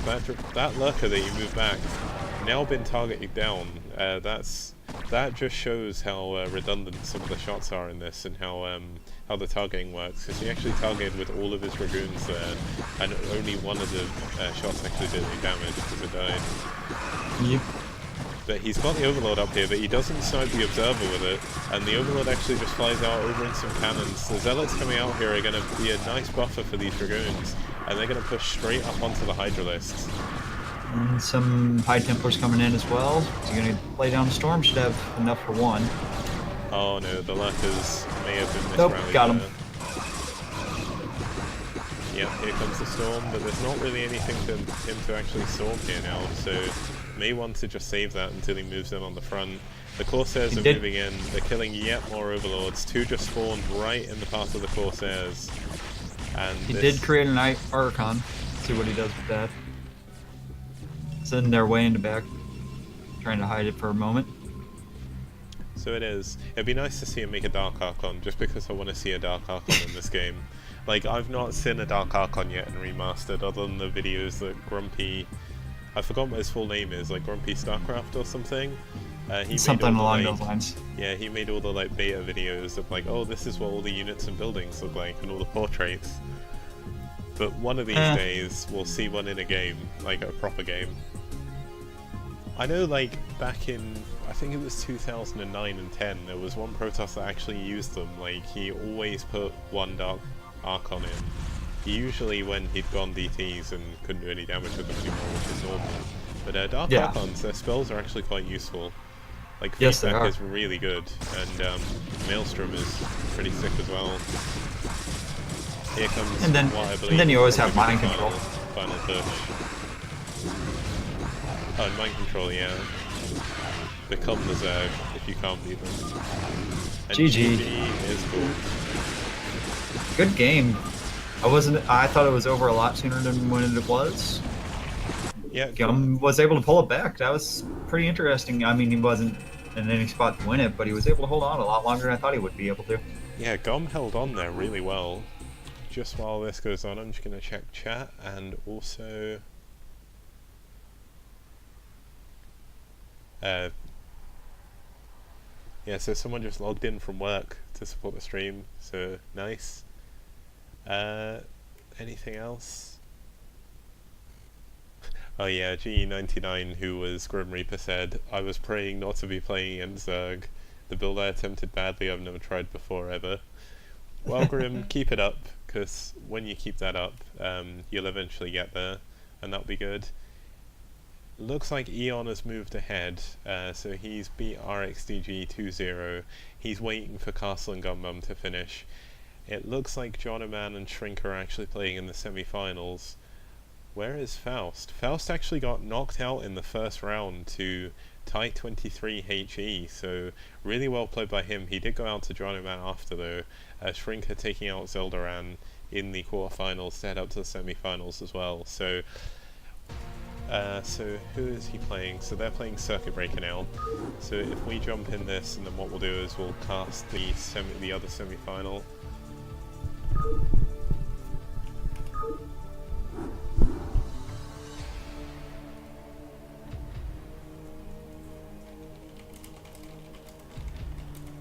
Yeah, so join XX when you can. Alright. There we go. Ooh. What's your take on this map from PvZ? PvZ, not so bad. I hate going with it against Terran, but I get walled off against Terran. Do you mean on the 4th, I guess? Well, in Circuit Breaker, they just like block off the bridges against me, and I just can't push out against siege tanks very well. Ah. At least not for a while, so it just gets kind of annoying to try to break that. Okay, so in the top right 2 o'clock position, we do have the yellow Zerg. Oh, sorry, I'm in the bottom left, bottom right. Yeah. Okay, so 5 o'clock position. I was looking at your minimap, I think. Oh no, that's Castle's minimap. Yeah, so in the bottom left, 5 o'clock position, we do have the yellow Zerg Gumbum, who is going to try and fight his way back into this series. And then the top right at the 2 o'clock position, we have the green Protoss Castle. Who does look like he's going to do something sneaky. Could just be forward What? fast expanding. But that is a very forward pylon. That is a... Oh yeah, that ramp's on this side over here. I'm always used to spawning on the other side. I always, whenever I play this map on ladder, I always seem to spawn in the bottom left. Like, I know it's not fixed, it's just complete luck, pretty much. At one point in time it was fixed. Well, yeah, that was weird. That was in the beta. But I guess they brought over the algorithm from StarCraft 2 when they did the matchmaking algorithm, and that possibly fixed the spawns, because I know a lot of the 4-player maps on StarCraft 2, they just limit it to the 2 spawns, which seems entirely pointless. Like, if you're going to do that, just have a 2-player map. Okay, so he is just going forward, Yep. so probably just a Forge fast expand. Not doing anything. Nothing too crazy here. We see an overpull again here as well, so same build from the Zerg, not so much from the Protoss, but this will allow him to get that super fast expansion. Or if he wants to be really clever, Cannon Rush, but I don't think we'll see that this game. Nah. As he pulls his minerals up to 400.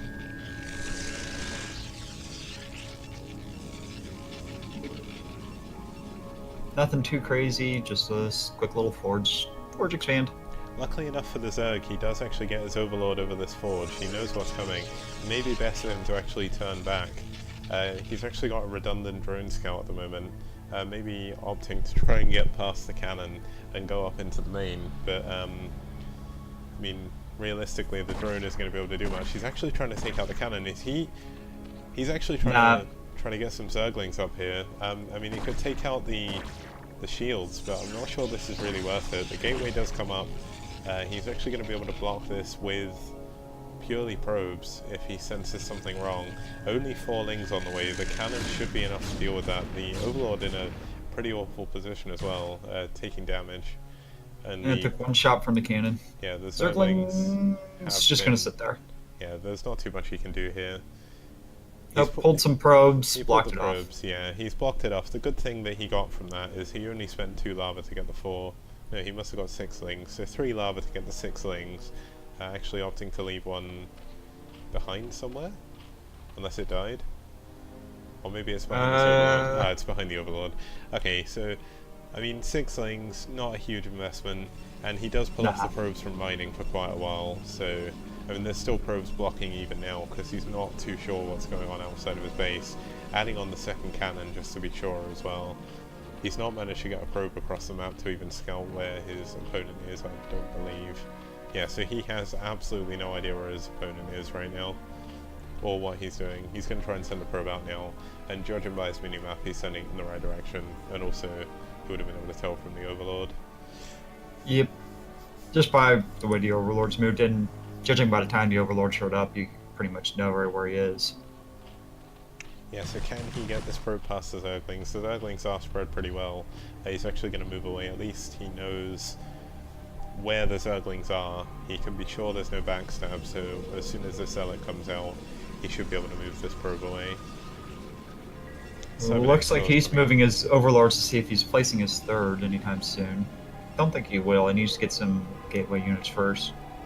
Yeah, it'll be interesting to see where he actually parks this Overlord, because he is in quite a vulnerable position, especially when he knows his opponent went Corsairs last game as well. It might have even been better to send the Overlord just back and just have it at home. And these Zerglings are trying to hunt around for this probe that is being very, very sneaky, just completely juking its way away from the lings, and is now going to go back in to try and scout, depending on where this turns. So he's still trying to go for the natural at the moment. He's got no indication that there's a 3rd base up here at the moment, so... Can the Zerglings block the ramp? Is he going to react in time? Nope. Oh, Reacts too late. Oh, got the drone though. That was a really nice block there. Well played by Gum to get that probe. So Castle is still realistically playing in the dark. He has... Gum's got the Hydralisk Den. He's just gone up to Lair.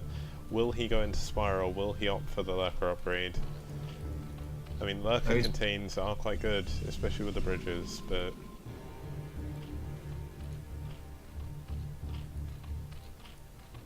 Because, I mean, he wouldn't be going for just a Hydralisk burst, because you wouldn't go for the Lair for that. Nah. I believe that's upgrading, judging by the way it's pulsing. I mean, once again, I mean, all the Zerg stuff looks so disgusting and remastered. I don't exactly know what that is. Is that some weird kind of mouth? I guess it is. But the Lings are outside the front of Castle's base again. Castle really can't move out. He can't really risk it. And working on his first Corsairs. Got the Citadel now, and working on gateway number 4. Or yeah, 4. Zergling's gonna poke in, see the cannons. Castle's problem is he still doesn't know that there's a lot of Hydralisks moving up towards his base. These could actually do a lot of damage. Is range done? If range is done, he can actually pick away at these gateways, and there's absolutely nothing that Castle can do. He does... Oh! Gundam isn't actually focus firing, so these Zealots actually move in, take a few hits on the Hydralisks who are trying to take down the... That pylon is powering everything. There's only one pylon here. If he takes that, he can actually just push in. Oh, the Artosis pylon. There's a fly buzzing around my room. That's great. So these Hydralisks are going to move back. Are you sure it's a fly, not a Zergling? I hope it's not a Zergling. But yeah, the Zealots are actually going to manage to clean this up. Speed wasn't done for the Hydralisks, and there wasn't really too much micro going on. But back at Gumbum's base, there is a lot more Hydralisks popping out. Still no Spire, and still no Lurker upgrade, so I'm wondering why he went for this lair so early. He's actually adding a 4th hatchery over at his 3rd base.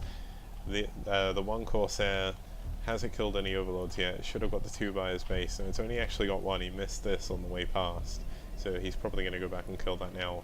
And that other Overlord went from the 3rd base all the way to the other natural, so that's been on an adventure around the map. This poor Overlord's going to die now, I'm fairly certain. Yeah. Yeah, that shouldn't be able to get away. Now There leg comes speed the is second done. Corsair. Castle is going to move across the map with a lot of zealots. A 5th hatchery is going up with a creep colony, but he needs to be very careful where he's moving with these hydralisks. If he gets caught in a bad place, these zealots are absolutely going to demolish him. +1 with speed. Yep. This is a very good time to push. Oh, He's actually foregoing the then third base just to try and trap all the hydralisks out away from this base. The sunken colony isn't done. There is just one hydralisk defending. The other hydralisks are going to be able to come back, but these zealots are all moving into the main. What are they going to be able to get done? They're going to take out one of these hydralisks, possibly. Nope, it does manage to get away. And he's just going to sort of chill. He needs to sort of move in and do some damage. Right now he's just sort of stood there. There we go, he's trying to go in on the army now. he is trying taking out pick out one Overlord so far. Slow down that supply count a little bit. A lot more zealots have moved in from the back. All of those hydralisks have actually gone down, and this could actually be the end of Gumbum with this very good, GG. yeah, very well timed zealot push, and a very nice micro from Castle there as well. So that does put Castle at a 2-0 on the series, and he will move on to face. Let me just double check. He is going to face Eon Zerg, so that is a very awkward match to go into. Eon Zerg arguably one of the strongest foreign players. I'm gonna say that's ZVZ. Or no, Castle's Protoss now. Yeah. Okay, so is Eon I got him mixed around? up.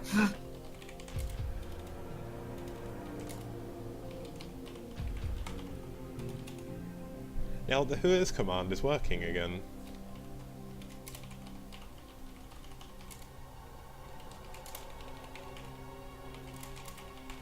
Is what?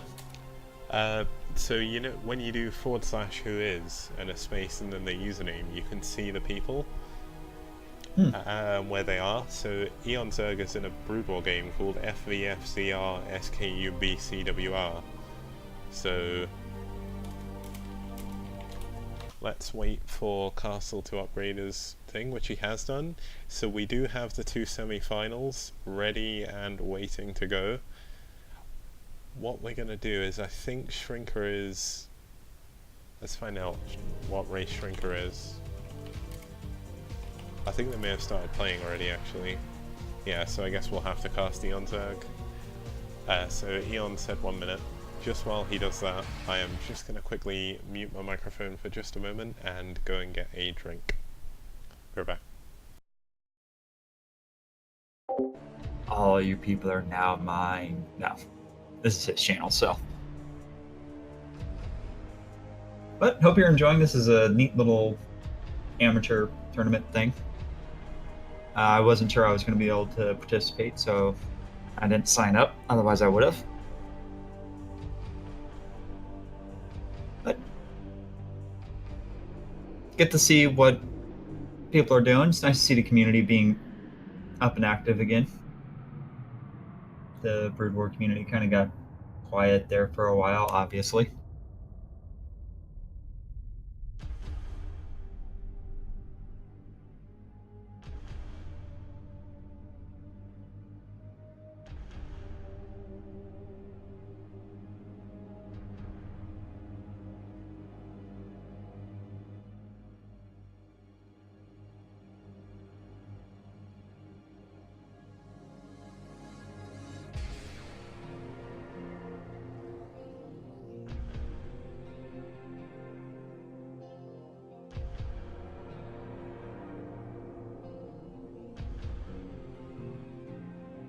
Glad you've enjoyed playing in a tournament, G99?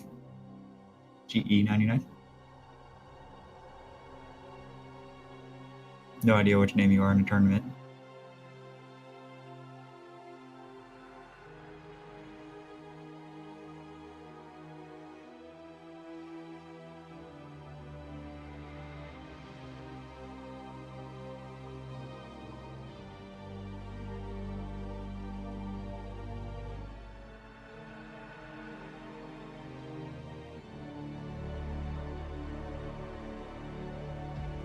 Glad you've enjoyed playing, Grim.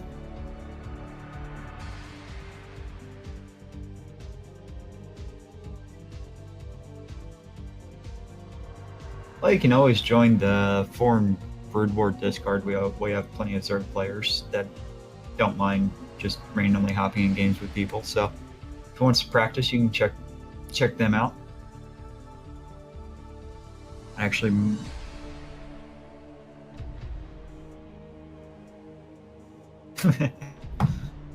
might be able to give you a link. Don't know if I have permissions for them. I doubt I do.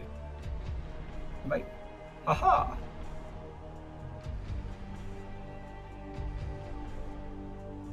Let's see if I'm lucky enough to have this kind of power. Haha! That's the Foreign Brood War channel for Discord if anyone's interested. That's not already in there, because I know a few of us are already in there.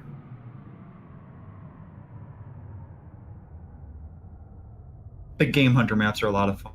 I play them on occasion with some friends and just to kill time.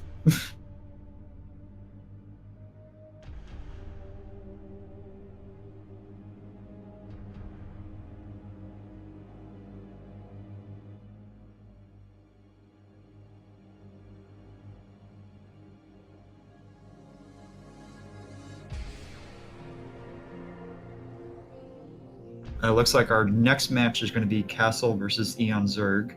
So it should be a PVZ. Our second PVZ matchup of the day, or at least that I've seen.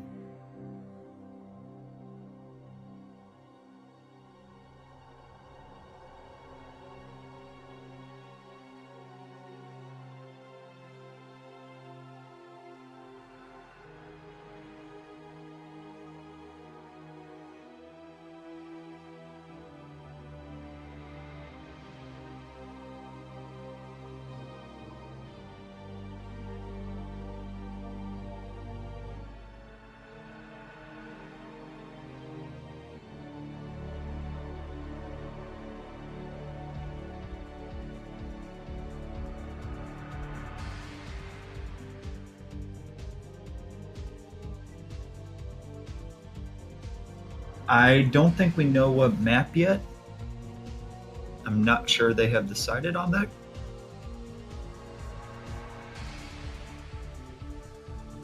Looks like so far the maps vetoed are Pathfinder and Outsider. Pathfinder by Castle, the Protoss player, and Outsider by Eon. That's just based off going off chat.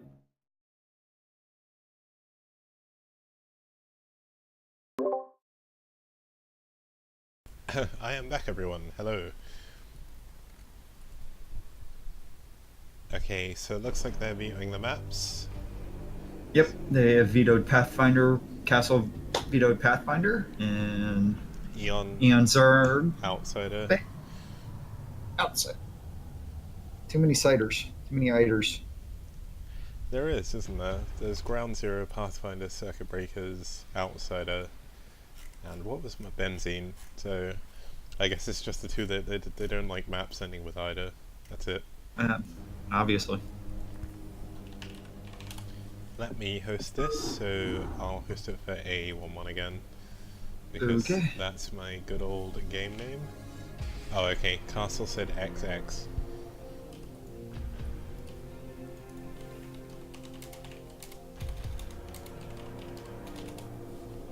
So I'll join on... Oh, I can't join because I'm on the create menu. That would help. So if I search for X, I can see that there.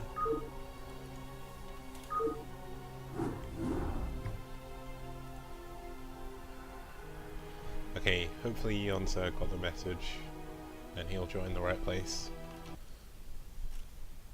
I'd also like to just take a second to thank everyone who's tuned in to have a look at this as well.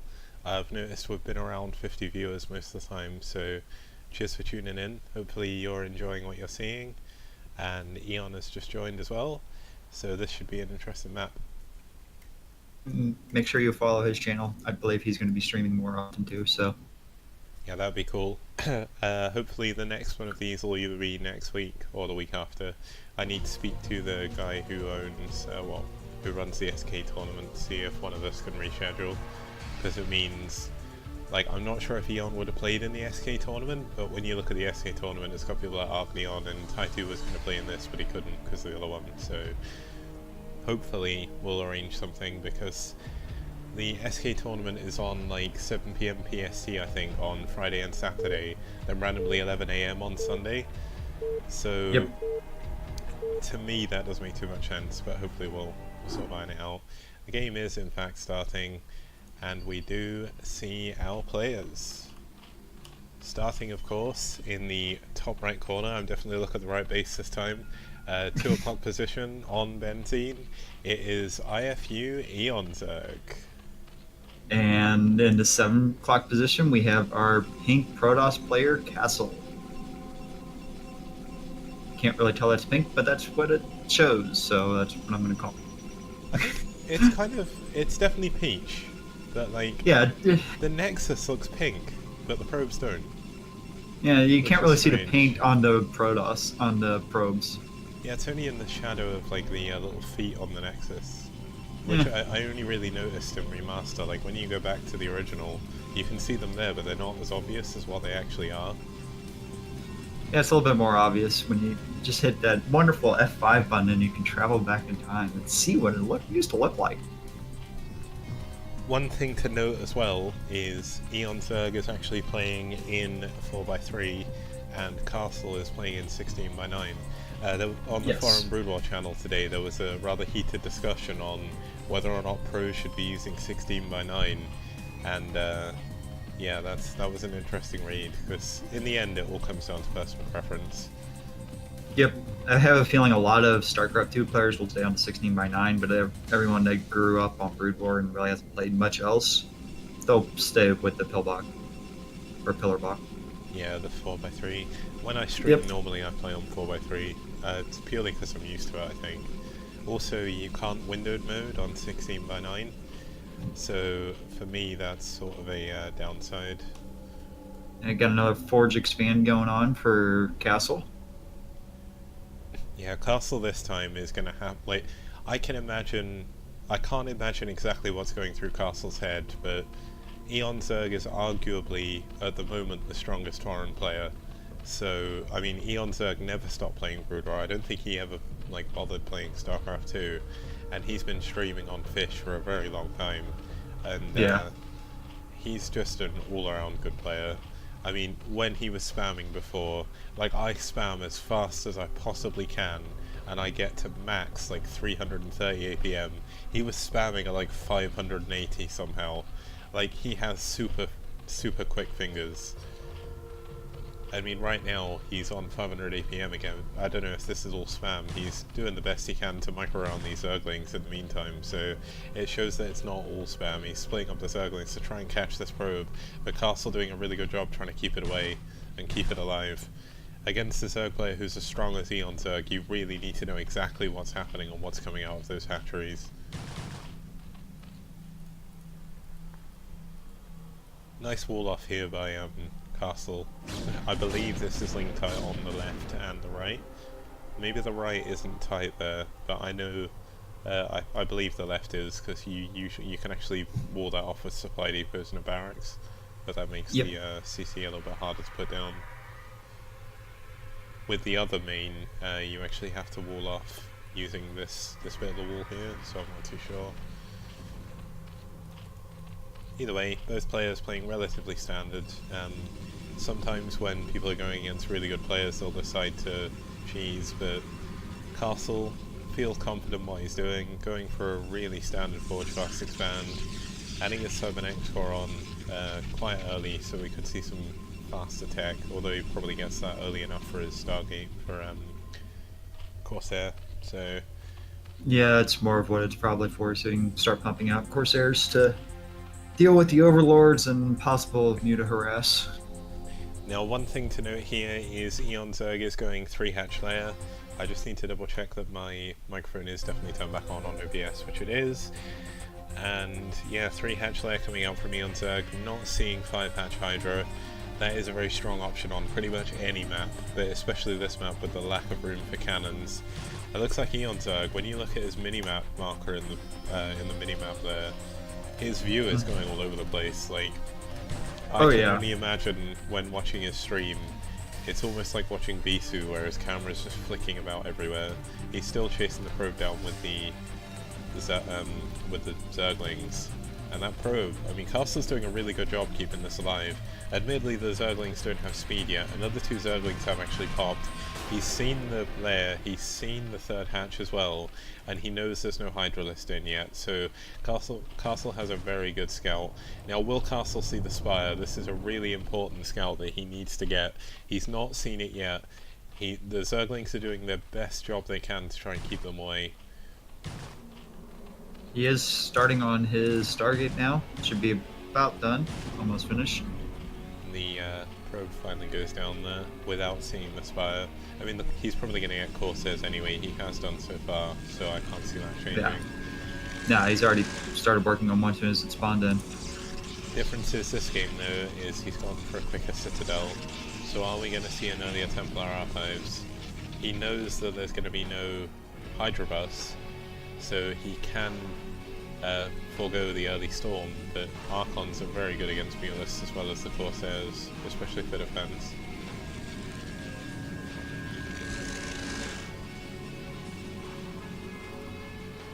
But that's where power generators show up as a blue icon on the minimap.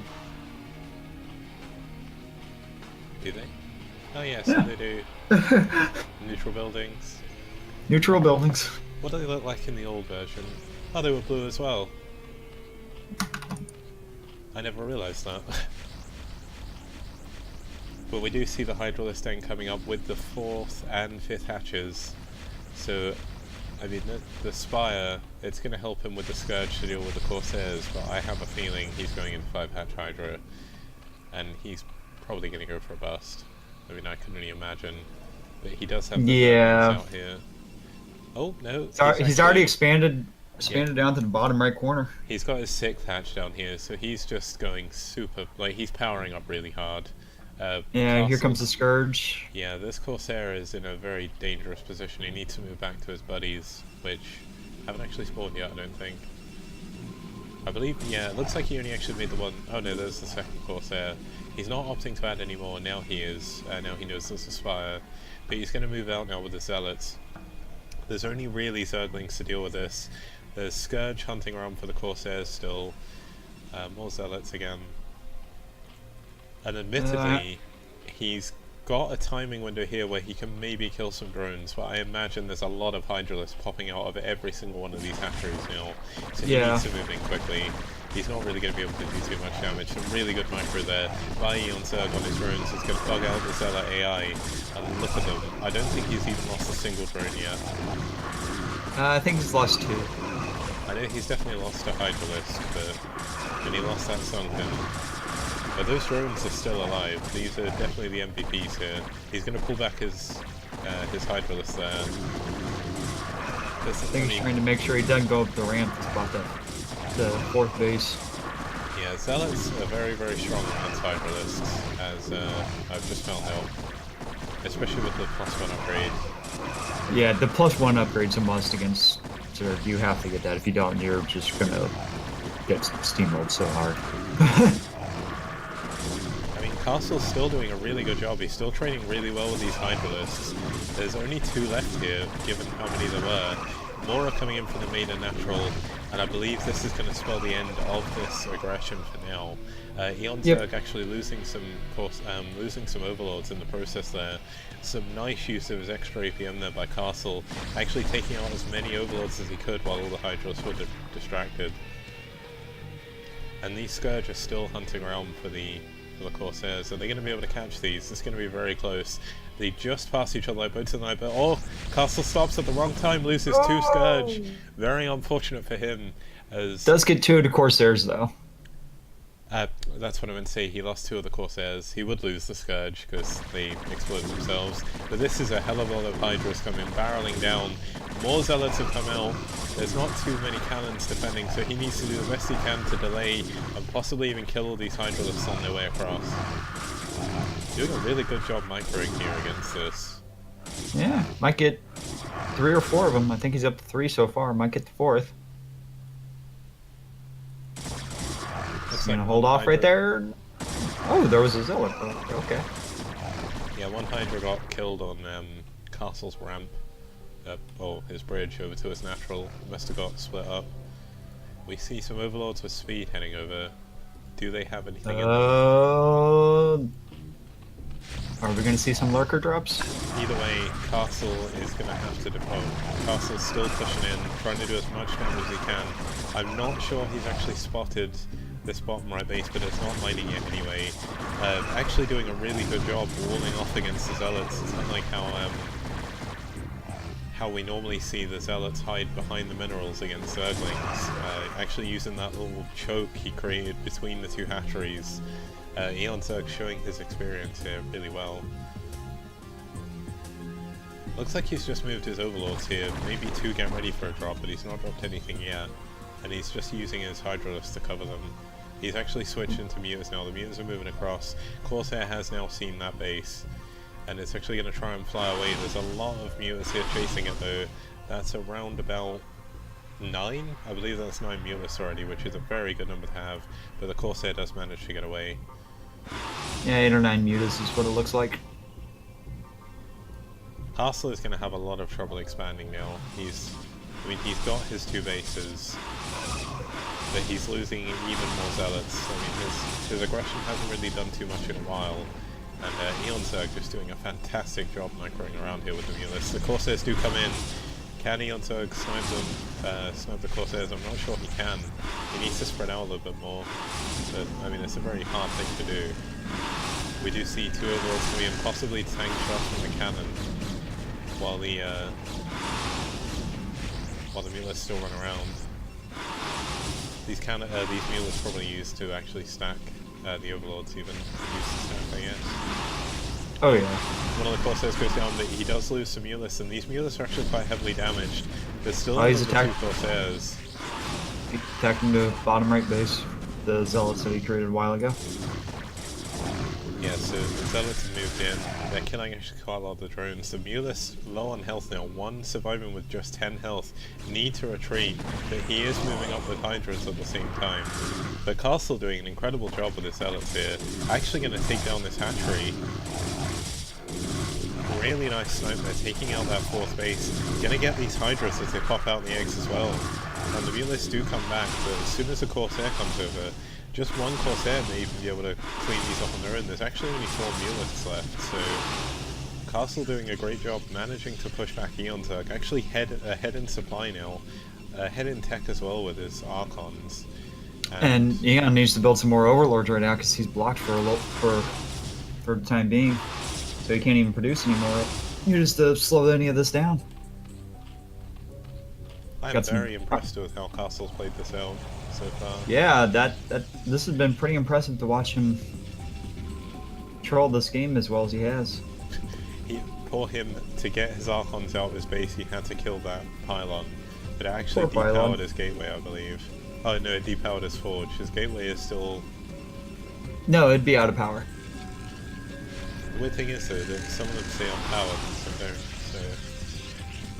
Yeah, the gateway would be out of power. If the forge is out of power, the gateway would hit power. This is a very, very, very dangerous fight for these Mulists to try and take. Archons are so powerful against Mulists.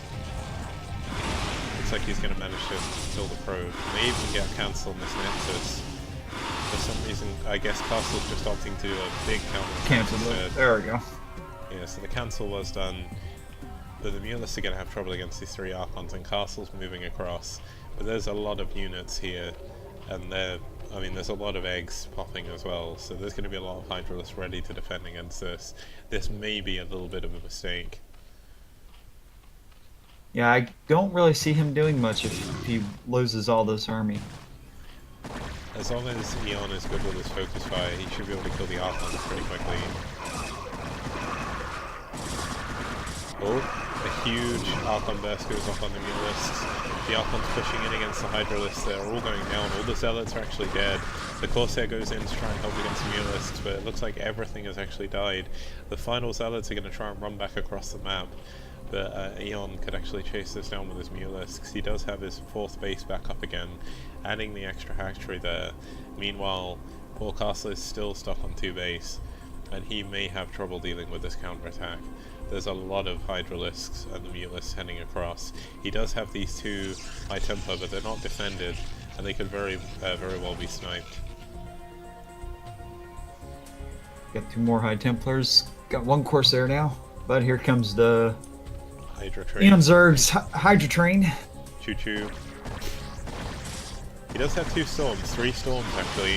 1 huge storm does go off. Eon's actually macroing out of it.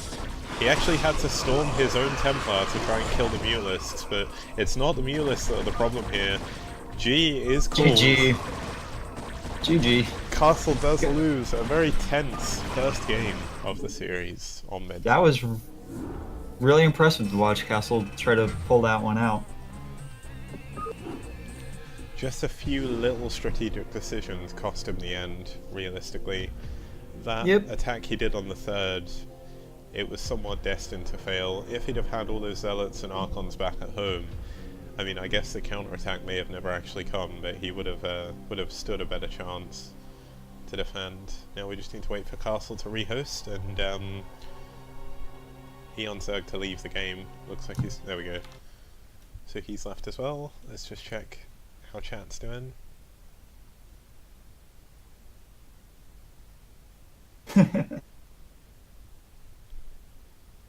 Should always watch your replays, Grim. Yeah, Grim, like, watching your replays is the best way you can improve, realistically, because when you watch your own replays you can see the problems you made, or the mistakes you made, and know to look out for it in future. Looks like Eon Zerg's actually casting his games now as well. He's in the semi-final, he's got 65 viewers, so that's cool. So there's actually over 100 people, or over 110 people watching the tournament, so that's really cool. It's nice to see. It's my first week doing it, so hopefully when I can get a prize pool put together as well, we should get some more people signing up. Now we're just waiting for them to pick the next map. Right now it's fun just having amateur tournaments to compete in, so while the scene gets built back up again. Yeah. I know that this weekend I've been quite busy when it comes to Brood War, because yesterday morning I played in the SL Cup and lost in the first round. Then I played in Have At You, got a walkover against Gilo Bird, I think it was, who didn't show up, and then lost to Scan 2-0, which was really fun. Then I managed to fight my way through 2 rounds of losers to make it into the 4th round of losers when I lost to Tai 2. So that, I mean, that was actually a really fun day. I didn't manage to stick around to watch the cast, but there'll be another one next week on Saturday, I believe. So same time as the tournament started today, and the same one as yesterday. Sham2 will be hosting yet another Have At You tournament. What I'll do is at the end of the stream, I'll link his tournament in the chat. And then if you want to, it's open for everyone to go sign up. It doesn't cost anything, and you can just go have a little bit of fun. I think it's actually every other week, so 2 weeks from Saturday, from yesterday. Okay. Right. So, so he was typing on LAN. I wonder how you do that. I don't know. Oh, if you do /1, it comes up as LAN. I wonder if I was typing in LAN before.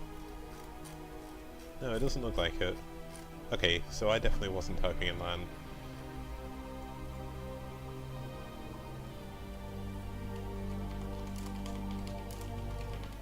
And it's up again. Okay. Oops. Wrong button. Okay, waiting for this game to pop up.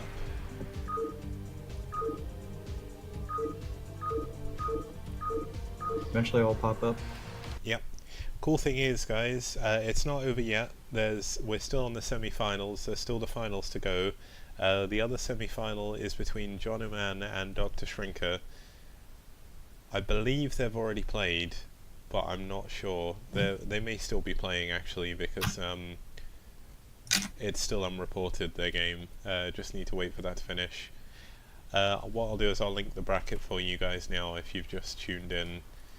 One thing to note is when I run the next tournament, you may not like the map pool this week, but the map pool is going to change every time. So even if you don't like the map pool, please feel free to sign up.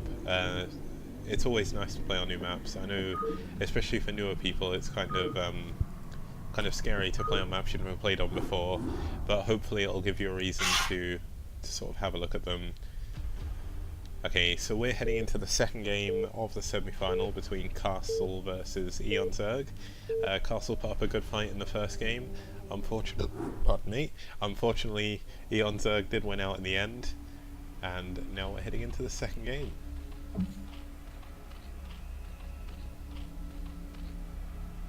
I'll let you introduce first this time. All right, in our 5 o'clock position, we got our orange Zerg player, Eon Zerg. Then in the 7 o'clock position, we do have our purple Protoss, Castle. If you're wondering who these clans are, by the way, if you're watching, EMG, I can't remember their full name, but they've been around for a long time. It looks like they're not interested in clan wars at the moment. Most of the players are actually quite inactive, stopped playing a while ago, but it does look like Castle's going to go for a Forge Fast Expand again. This is of course one of the very standard maps, and Eon Zerg is part of IFU, which is very possibly one of the strongest foreign clans in Brood War. If you count all the Korean clans, I'm not sure how IFU would stack up, but IFU have some incredibly good players, sort of outside of the Korean scene. I've played a few of them, not on ladder, but previously on IC Cup, and they're just on another level completely to most other people. What happens when you play lots and lots of Brood War? Lots of anything, really. Any game, you can become really good at it if you just put time in it. Unless it's a really weirdly designed game that's entirely based on random numbers, then it doesn't matter how long you play, you still get screwed over. I get another Blizzard game that comes to mind when you do that. I think it's called Hearthstone. Gotta love the RNG of cards. Thing is, I can understand where you'd come from in being like, oh, it's purely RNG, but it's not. It's RNG not in purely the same way as poker is, because you've always got a set deck, unless you're doing like a tavern brawl where it gives you random cards, and there's like a 1 in, I can't remember how big decks are, like 32 slots, there's like a 1 in 32 chance of getting the cards you need, and that changes obviously the more you draw, so... It's not the card drawing part and things like that that are the RNG part that's annoying for Hearthstone for me. It's the random numbers of the cards that randomly happen. Like, I'm going to randomly hit 3 heroes, or I'm going to randomly hit for X amount of damage. Yeah, that's the randomness that gets me. Yeah, I beat my stepbrother the other day by getting completely lucky with knife jugglers. Like, I wouldn't have won if... Yeah. I got exact lethal because my knife juggler killed his tar creeper, like, in 1 turn, which gave me lethal, which was crazy. We do have the normal gateway cannon coming up. Yep. Looks like Eon Zerg trying to be a little bit more aggressive this time, adding the 6-lings a little bit earlier, maybe wanting to just end the series a little bit quicker. Actually catching the probe moving across the map, so the probe does know these are coming. He's going to have to pull some probes and block this hole. Does look like he's pulling them now. Is he going to add a second cannon? I'm not too sure, but are these probes going to get here on time? Looks like they just about will, and the cannon should be enough to hold them off now. So a nice probe pull by Castle.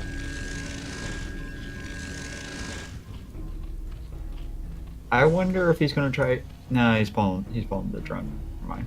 It's like, I wonder if he's going to go for like a really sneaky hatch way up there in the top, because that's where it was sitting for a while. That would have been crazy. I mean, if it had done that and got into like 5-hatch Hydra or something, that would be insane. Although, given the fact he's gone for the mirror-only base instead of another gas, I do wonder if we are going to see a Hydra list end soon.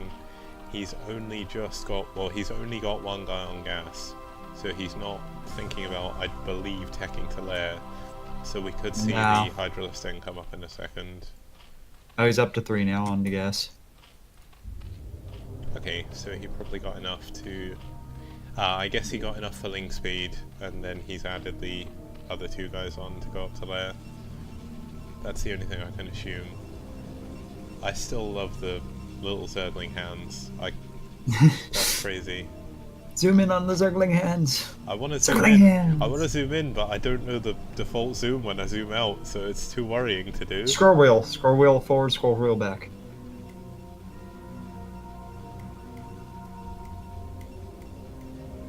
Right, you can zoom in 8 times. There's their little hands. 1, 2. There we go. I'm back on default zoom. This looks normal. I just like clicked it one by one, just to make sure. Got an Overlord hanging out up there. Eon Zerg actually adding a lot of lings. Maybe just wanting to go for a ling all in. But there we go. We do see the Hydralist in, and he pulled guys off gas for a little bit. He's actually put them back on again. And not opting to drone up his expansion. I get the feeling we're going to see a Hydra Burst here. That's if the lings just don't get through on their own. There's a lot of lings here, and they've just got past the wall. There goes the cannon. Oh no, and they've got in the main as well. This is going to be so annoying for him to deal with. He's only got one zealot. Yep, he sees the Stargate now. The probes have been pulled, but they're not even going to be able to catch these Zerglings. Eon Zerg has over 300 APM at the moment, which means I can't imagine he's spamming.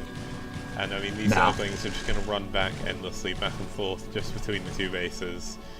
And there's not too much the castle can do against this, other than just micro as hard as he possibly can. Little does he know, the back at Eon Zerg's base, he's adding on a lot of Hydralisks.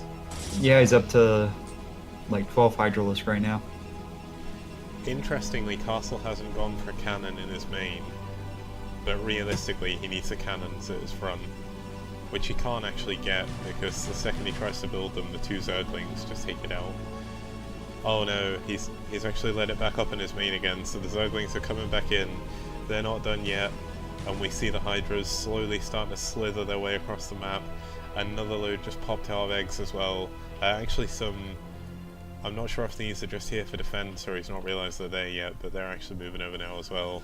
Look at the Zerglings, they're going to run in. Is this cannon going to get taken out? Did that get cancelled? I believe he got the money back, but I can't tell. I think he did cancel it. Yeah, that was very close though. He's seen the Hydralist. I don't think there's anything he's going to be able to do here. He doesn't have the money for cannons. This pylon's going to go down, and this is the only pylon that you could possibly build cannons with. There's just too many Hydralisks here. There's only 4 Zealots, and they're not going to be able to do too much. GG is called, and Eon Zerg does go in with the Shine build to the finals. That Zergling rush. The Zerglings didn't get through. Game may have gone a little bit differently, but they were able to poke through. Just never able to get that other cannon up to hold this. Yeah, Castle couldn't really deal with the 2 lings that were left, realistically. But that is the trouble. There was one of the latest ASL games, I think it was. Bisu lost purely because it was Best, sorry. Best lost because some Zerglings got in his base and he couldn't deal with them. Like, it's so hard to deal with Speedlings. Like, Speedlings are just absolutely insane. Now, we're just waiting for Jonoman and Shrinker. I wonder if they're even online still. Oh, okay, they're still in game, so... Yeah, so they're both in a game called Joe. So we just need to wait for this. So let's inform people.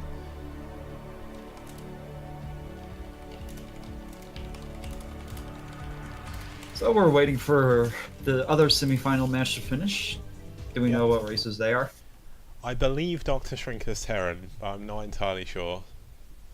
And I've not seen Jonoman before, but so far, Jonoman's been doing okay. He went 2-0 in his first game against Anixion. He went 2-1 against Tai23He, who beat Faust. So he looks to be quite a strong player. He's up against Dr. Shrinker now, who's also been doing pretty well as well. He's 2-0'd his way through the tournament, much like Eon Zerg has. So either way, Eon Zerg is going to have a nice opponent. Yep, and we do of course have the bronze match as well. So hopefully Castle hasn't gone offline.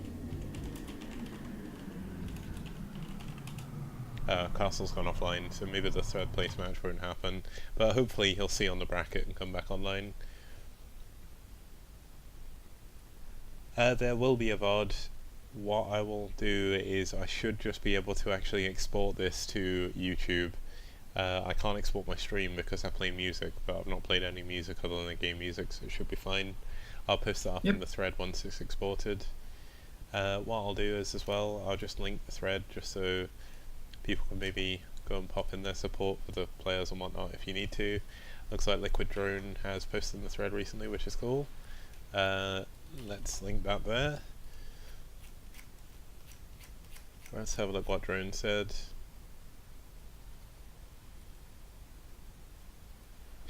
Drone was saying that apparently the problem of people not seeing messages and whispers was solved by relogging. So I guess it was a problem across another tournament as well. Probably.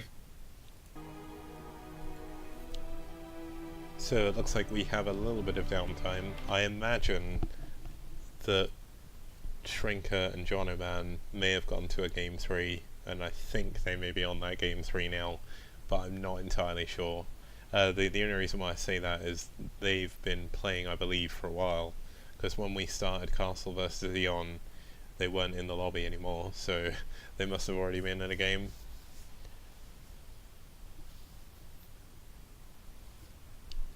Yep. So they probably hopped into the game shortly after we began the last one with Castle and Eon, Yeah. and that game just ended super quick. I'd just like to throw a shout out to the team I'm now part of, who are apparently hosting me.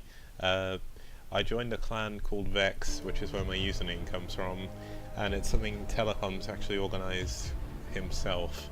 And what it is there is a group called Vex Gaming who have teams across various other games, and it appears that that's all sort of coming to fruition now. I got invited to their little group on Twitch, so shout outs Nice. to them.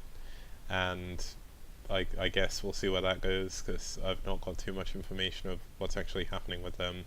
Telecom's still sort of setting everything up, so it's very possible my stream overlay may change a little bit next time if I've got to put like sponsor messages and shit on there. So I guess we'll find out. There's still a little bit of downtime. Let's see if there's anything I can redirect you guys to. Okay, so it doesn't look like there's any other streams at the moment on Team Liquid, but in the meantime, hopefully there's not too much of a wait. There's Vex's webpage. I happened to found it really quick. Oh, yeah, I need to change my chat settings, because that just got deleted. Yeah, it's not deleted for me, so that was kind of weird. Usually when you post links, it automatically shows it's been deleted.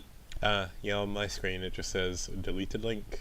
As a matter of fact, while we're in the downtime here, I'm going to actually see if I can change that. Need to go into the chat settings. I've not really messed around too much with Twitch's settings realistically until yesterday, so Yeah, no, I was. yeah, you took part in helping. I was there to help try to set it up. Yep. Like, also, I don't remember if you have a bot set up or not, like Nightbot or MooBot or something. You can set it up to where you can do things like exclamation point bracket, and it will post a link. Bracket, not bracker. Yeah, just 1 second, I just need to grab this phone call.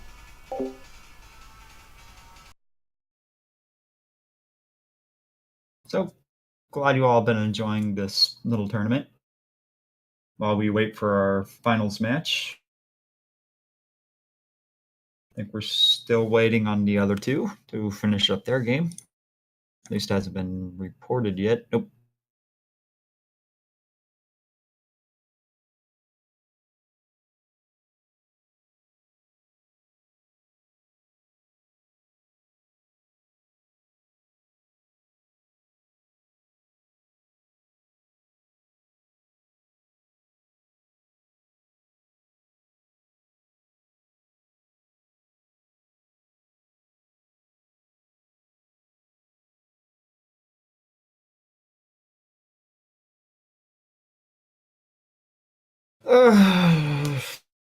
Are we counting total hit points or are we counting health plus shields? Are we counting total as in health plus shields or just health?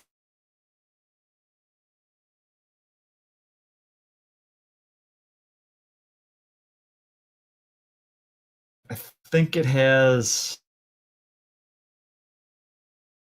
800 health, might be 700, and 100. 200 shield? Might be 200 shield.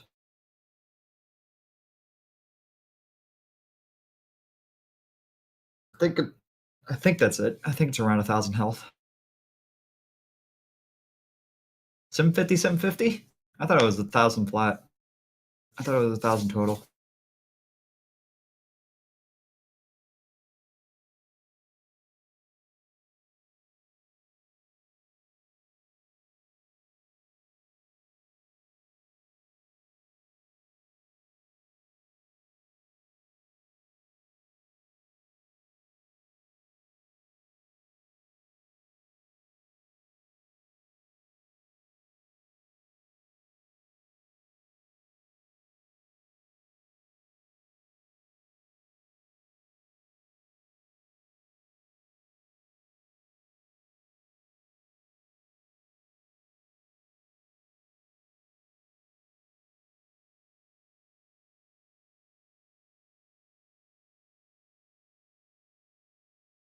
Ha ha ha! It is 1,000 flat.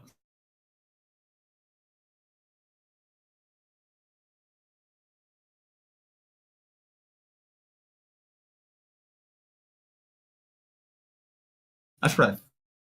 Thought. Brood War Fleet Beacon.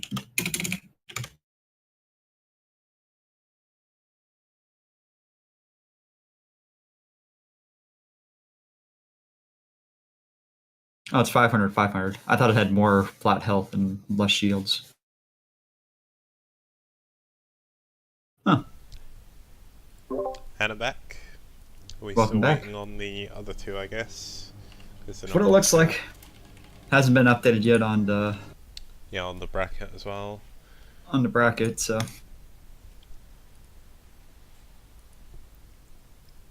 I believe I linked the Vex Gaming link as well.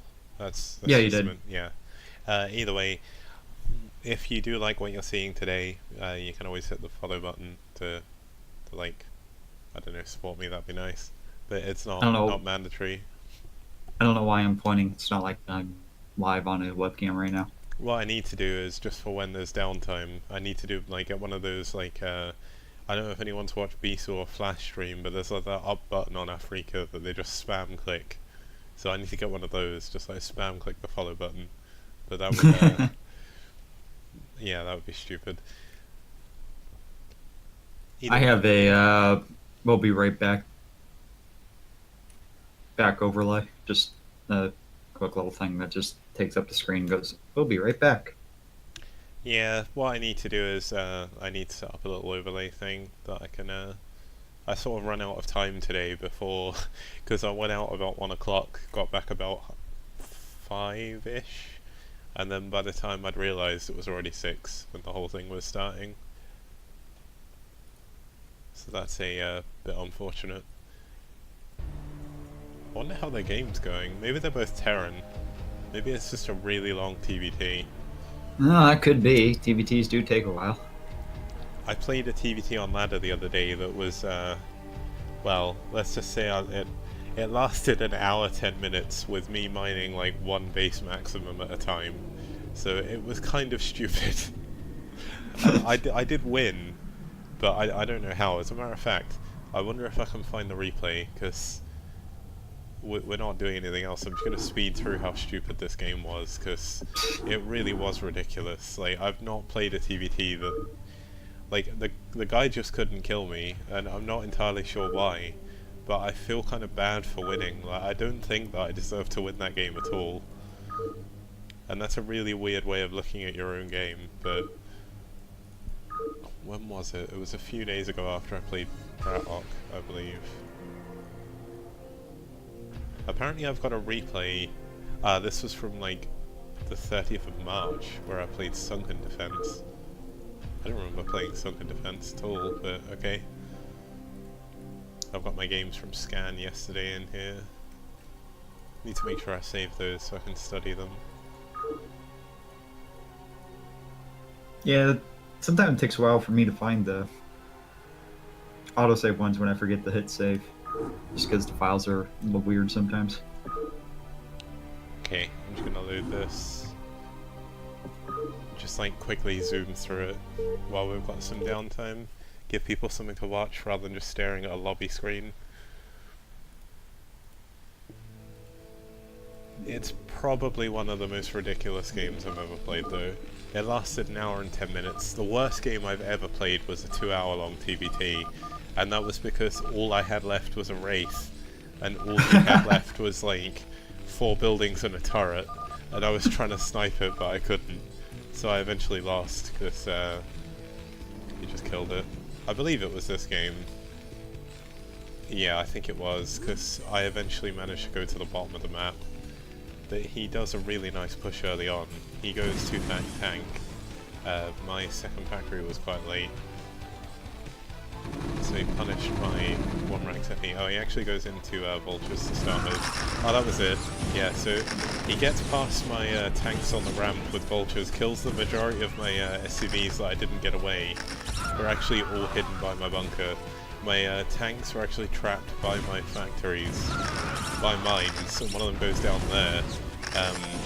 And he kills yet more SCVs. I try and pull them back into my main. Now I've got a tank blocking the ramp. And I mean, I'm so far behind at this point, other than the fact I had the earlier command center. I've lost so many SCVs, and like the pressure just didn't stop. Like, I couldn't do anything for ages.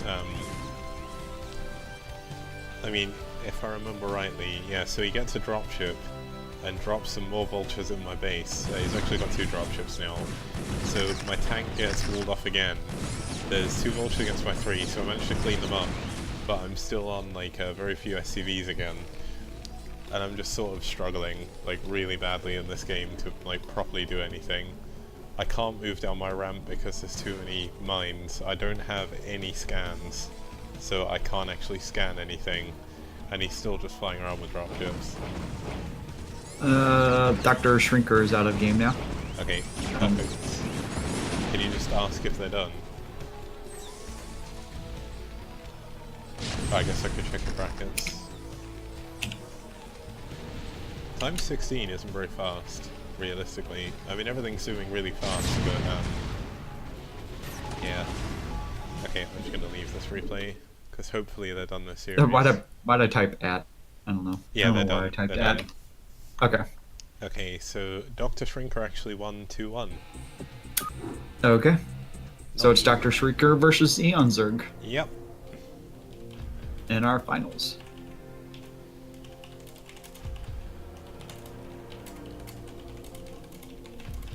Yeah, I have no idea why I typed at Dr. Shrink. Oh, Castle came back.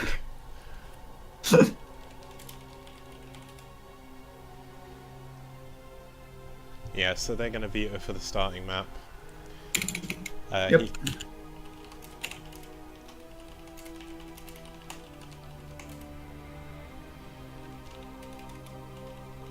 Pathfinder Outsider. Okay, so Circuit Breaker, Benzene, and Ground Zero are left. We've not seen Ground Zero yet today, on stream at least, so people don't really favour that map too much, I don't think.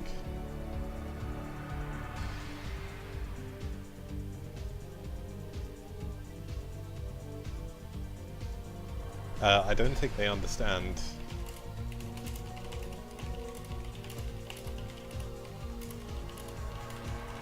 That's okay.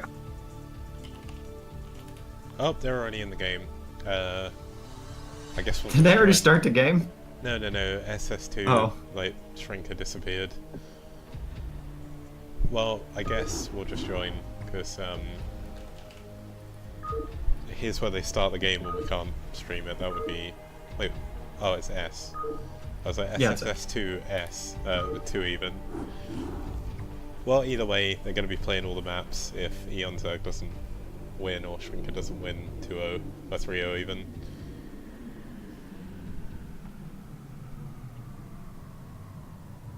It'd be a while since I've seen this map too. We saw it earlier. We did? Oh yeah, this is the this Yeah, we this is saw it. Benzene. Okay, so now we're going to move into our grand finals between Eon Zerg and Dr. Shrinker, and I didn't actually look at what race they were. PVZ. Oh, it's another PvZ. Uh, This is yep. not a good day for Terrans on stream. Have we even Nope. seen a Terran? We've had a PvP, PvZ, PvZ, and a PvZ. So I don't think we've actually seen any Terrans today. Oh, we did. We saw one TVZ. That was with Grim Reaper. Yes. But we only saw one of the games because they started the second game before we could cast. Okay, Yep. so in the top right we do have our pink or peach Zerg, Eon Zerg. And in the bottom left, we have our green Protoss Dr. Shrinker.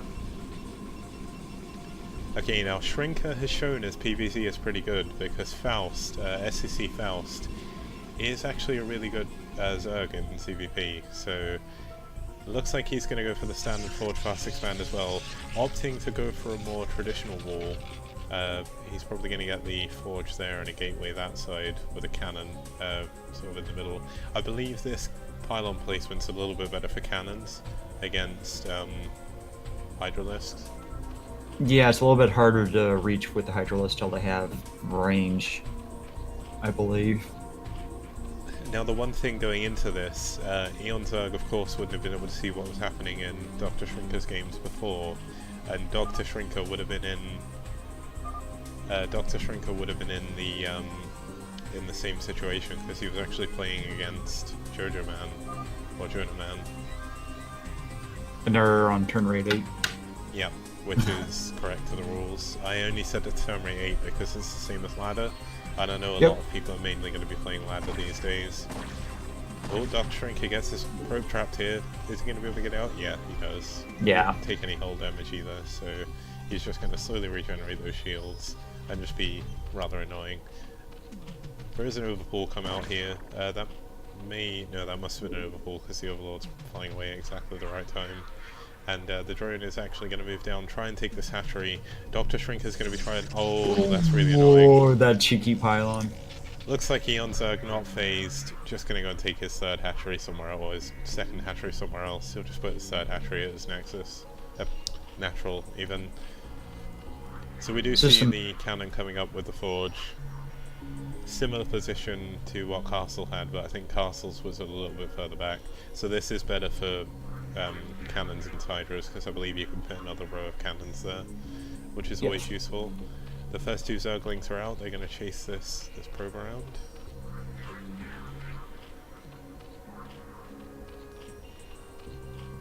And here goes the drone for the third hatchery, yeah. Now one of the funniest games I think I've ever seen of CVP was where the probe pretty much blocked every single expansion slot, so the Zerg just took his third hatchery on the other side of the map. That was fun. That was always, it's always fun when that happens, because... That could have been interesting. Watch a Zerg try to run to find a spot to build this hatchery, just like, oh, there's a pylon. Oh, another pylon. Where do I go? Where have you not built a pylon? There's the gateway to complete that wall. The Nexus is of course going up at the same time. The drone's actually, I thought the drone was going to move out and try and catch the probe. Seems to be just going to either take a fourth hatchery somewhere or go scout. Seems a bit odd to send in a drone scout at this point though, because he's not going to really be able to do anything. Okay, he's just transferring over here. The second hatchery is finally done, which means he'll be able to start mining his second base. Of course his third gas is going to be delayed ever so... well, his second gas is going to be delayed ever so slightly. I'm not sure how quick Zerg usually get the second gas, but he'll have to wait for his third hatchery to be done. And as I say that, it's about 2-3 seconds away from finishing. And poof, there we go. He does spot the layer tech coming out. Yeah, he gets to see the layer and he gets his probe out as well, so I mean, probes are just so annoying. I think they have to be one of the most annoying units in the game, and that's coming from a Terran as well. Because probes they just run around forever, and you can never actually do any damage to them because they just have shields. So they just I feel sorry watching Zergs trying to deal with probes without speed Zerglings. Like, of course, when speed finishes, it's like a completely different ball game, but. And as we saw in the previous game as well, like, speed Zerglings are very annoying for Protoss to deal with as well, so... We each have our own annoying units. You have your siege tanks. I have probes. And stupid OP zealots. I don't like to say that tanks are annoying purely because they don't move. Like, they're just sat there. It's just, you shouldn't be going near them if you don't want to deal with them. Just go off the map. Just go somewhere else.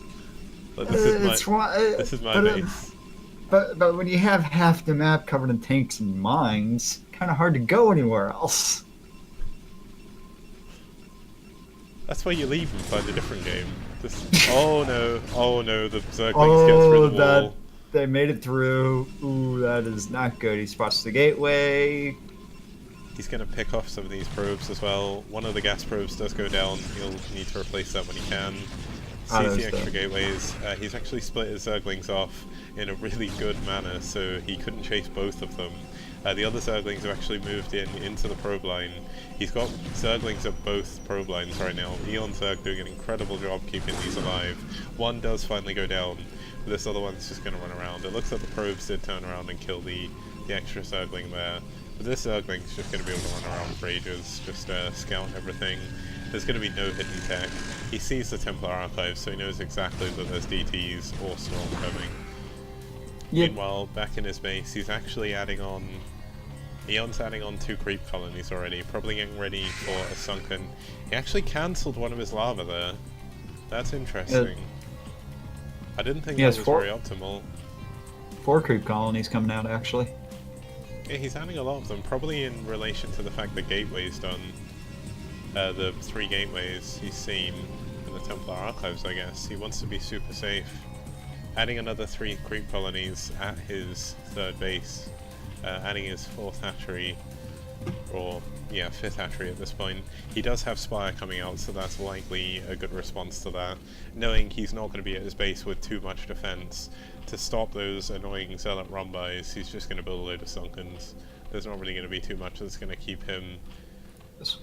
I was like, where's the Spire? Keep him in his base. It's in his natural, I believe. Yeah, it is. I found it. Like, as soon as he saw that he didn't have the Stargate, I was just like, there better be a Spire being spawned somewhere. Yeah, Trinker's going to have a lot of problems here. He has 1 cannon at his natural. He's building 2 cannons in it, or 1 cannon in his main now. Adding on more gateways. The DTs are out. He has a Templar, but not with Storm. 2 DTs out. And these probes are just going to have to try and hug this cannon.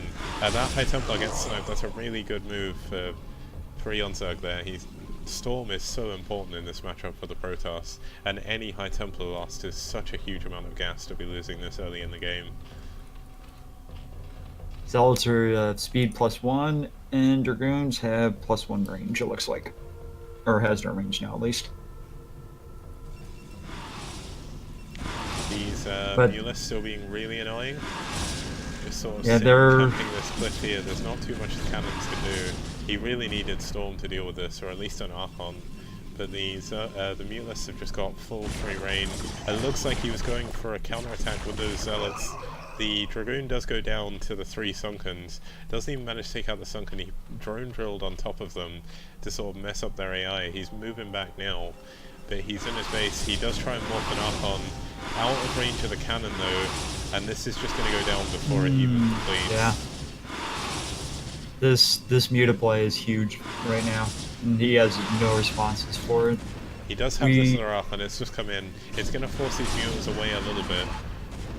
You got 2 more cannons down in his natural. Oh my god. What? It's a Dark Archon. Yes! Oh! There it is, there you go. There's your Dark Archon. I've seen one today, I'm so happy. I guess knowing that there was so many Sunkens everywhere, he couldn't do anything with the DTs, and he needs the extra damage.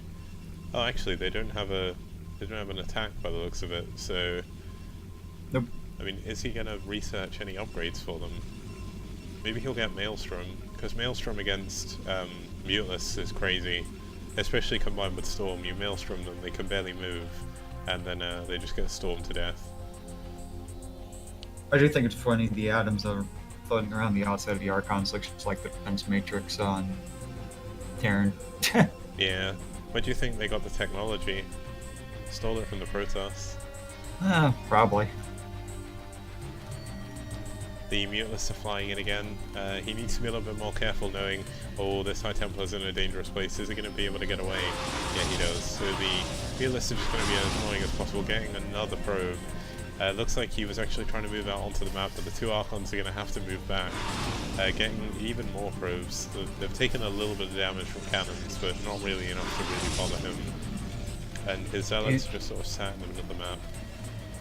He's not going to be able to get much good out of the push either. He has a decent amount of Hydralisk at his third. And Working on his fourth now. Yeah, the one's in his natural as well with all the Sunkens. There's not too much damage he can actually do with what he has. He needs a lot more Storm. He has 3 High Templars now, 1 with his army and 2 in his natural. They're just building up energy for Storms, and he's just sort of moving around with his Archons as well. Adding more cannons into his main, which is very important. He's actually taken quite a lot of damage there. And it looks like the Mutalists are going to move up, and they're going to scout this third base coming up as well. He's trying to put some cannons there to maybe outweigh the Mutalist damage. I mean, he's in a pretty precarious position at the moment. He can't really push, and he can't really defend. Like, he has to defend. Eon's doing a really good job here, actually just splitting off on Mutalist to go and find where the army is, trying to snipe High Templar with it as well. Does get nearly all of the shields gone. It's nearly dead now though. Another hit, the shields are gone. Is he going to be able to do it? This would be insane. He's shields are flying gone. with the Dark Archon as well, so he knows he's perfectly safe. There's only 3 units there that can actually hit it. That was a really nice play. Not overdoing the Mutalists either. He's just sticking to the 5, and he's probably going to meet them up again.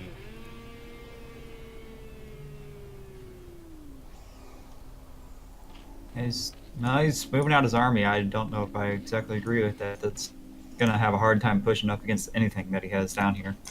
The only thing he can do is push up against the 4th base, but I think this is going to be a suicide push if he goes in. It looks like we have a Hydra train coming out of the natural of Eon's going for that counter-attack, and this could be a good time for him to push up and kill the 4th base. Does he see all the units leaving? There's so many units streaming across the map to his natural. He's only got 2 cannons and 2 storms. Actually, this army is going to force the Hydralists back. Can he get a favourable engagement here before the Hydralists appear? The Archon is going to try and... Oh, there goes Maelstrom. I can't believe we've seen Maelstrom. That's insane. That Archon just killed 5 Mutalists without really taking any damage whatsoever. That was so cool. But we do see the Hydras move in. They cancel the 3rd base. The Dragoons and the Zealots are going to move out, but they're moving out into a very dangerous position again. There is a High Templar with Storm that's trying to run across the map. It successfully does it. I like to say quickly following an observer, but neither are really moving very fast. So he went for a counterattack there. He loses another High Templar without really storming too much. The counterattack doesn't do anything, and here comes the Hydralist. And there's a huge storm. That's actually really nice. That'll keep his Forge alive while he gets his +2 upgrade. But that's it. There's no other storms here available. And these Hydras barreling down in his front. He's not even adding extra cannons.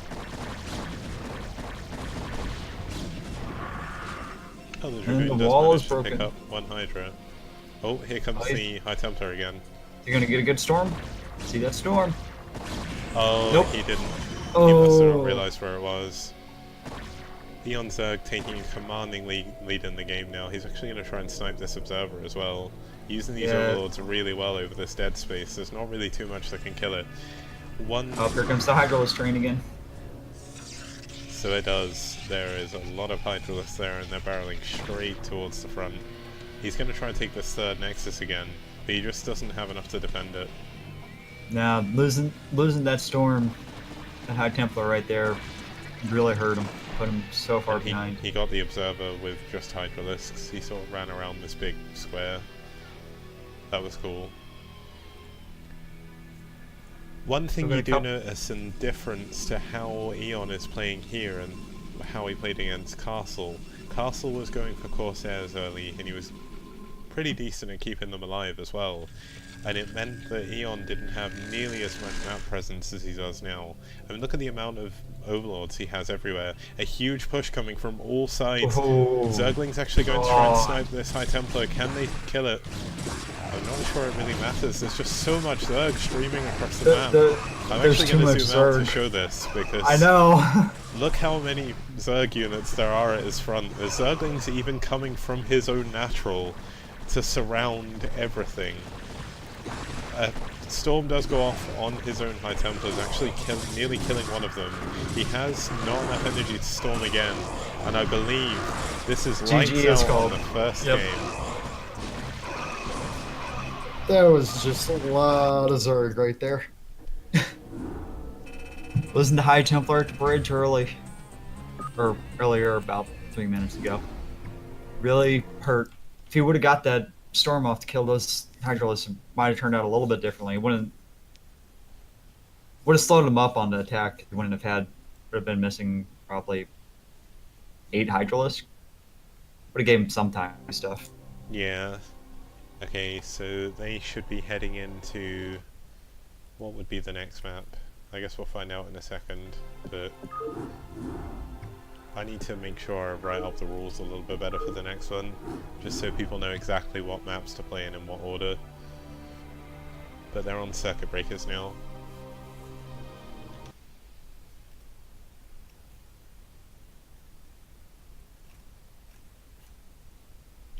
I'd be interested to see. I hope everyone's actually going to send me their replays because I want to release a replay pack for this. I did put that in the thread, I think, but it'll be really interesting to see if anyone actually played on Ground Zero. Maybe. Oh, Eon Zerg is having trouble downloading the map. We'll give him a second. There we go.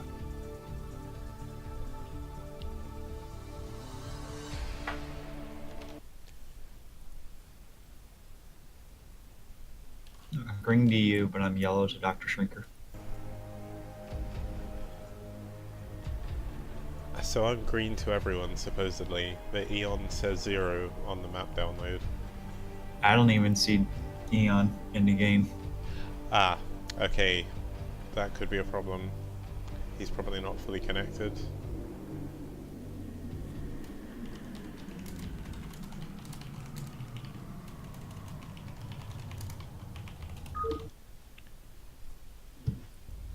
I'll try rejoining the game. Oh, he's fully connected now. Try and join now.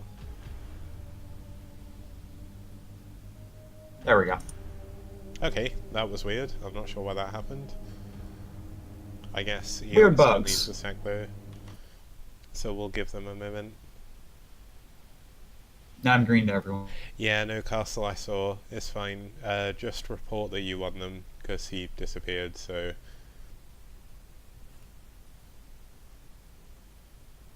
It's not an overly important match, I just turned it on because I thought people would like it. Extra games never hurt. Yep. Like if I had if there was enough interest next time, I'm going to see if I can try and find someone else to stream with me in terms of like a second stream, because then we can cast more of the games, and in which case I would hope the third and fourth place match would get casted. I guess we're waiting for Eon to just pick his race, and then we can get going. But we are heading on to Circuit Breakers, which, as you can see from my screen, a very standard map. You have the mains in the four corners, gas natural, easy to vent choke, mineral only third, and this fourth base in the top and bottom. And if you push a certain way, you can also expand to the left and right. Very good expansions to take.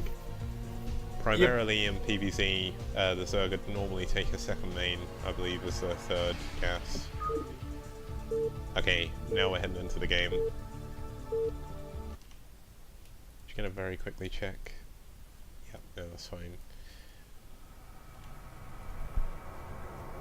And in the top right, we got our yellow Zerg player, Eon Zerg. I think you've done what I did, because he's in the bottom right. I said, oh, yeah. That's I exactly did. what I Bottom did. right. Yeah, so in the bottom right, of course, Usually it spawns me in the top right. Yeah, I've noticed that. It seems to spawn you on the bottom right on this one. And in the top right, we do have Dr. Shrinker. I'm not sure what And kind he's- of doctor he is, but I'd like to see his credentials. He has a doctorate in StarCraft. What's scary is that there's probably a degree for that in Korea. Hey, there's a degree for Go in Korea, so. That's cool. Go is crazy though. Like, when you look Oh, at it, I enjoyed it. It's a lot of fun to play. when you look at it, you think this is really simple, but then you look at the best people playing it, and it's like they're on a complete different planet playing a different game. Like, it looks entirely different when someone professional plays it.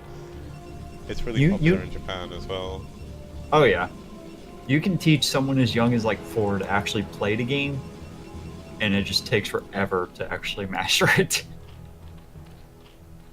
I would say it's kind of like chess, but I think Go is even more confusing. It is more complex. There's a reason why up until recently, up until like the past 2 years, a computer hasn't been able to beat a professional Go player. Oh yeah, because there was the whole AlphaGo, wasn't there? Uh-huh. You can't just brute force it, it actually has to figure things out. Like in chess, you can just throw more power at it and it'll solve it. There's too many options to go through and Go. Yeah, because in chess, there's only a specific number of options that you can do in a row to win. And that's why chess books from like 100 years ago, you can still learn how to play the game from, because the rules haven't really changed. And even the strategies are still very similar. Is this drone actually going to be able to die to the probe? Doing a really good job with that probe, actually pushing the drone away. The drone's going to try and run to this third hatchery. He's actually going to give up chasing it. I think he's realised that's going to make the hatchery. There's not really too much he can do, but he is going to be really annoying and block this natural again. Once again, another standard Forge fast expand. Cannon spawning right behind Forge this time. Should see the Nexus getting ready to go down. So we actually see the probe trying to get away from the Zerglings here, but it actually runs straight through the Zerglings. I don't know how it's still alive. It must still have a little bit of shield. Yeah, there we go. On such low hull damage, one more hit from that drone would have killed it. And these Zerglings are doing the best they can to one more hit. try and deal with it. Reach, little hands, reach. No! Reach, hands. You can do it. High five the probe. Just saying, Dr. Shrinker disqualified. No, not really. He does manage to save it. The fact he got that back is very impressive. Is he going to send out another probe, or is he just going to sort of sit there with it? I guess he's going to let it regen its shields. I think that probe has earned its retirement, though. It has. God bless Brood War Beth. Gotta accept the Brood War BM chat. That's just what part of the scene was for so long. It was so wonderful. Skills are a useful carrier. Carriers are a useful skill to have with an eye at the end of 2. Good old Idra. Yep.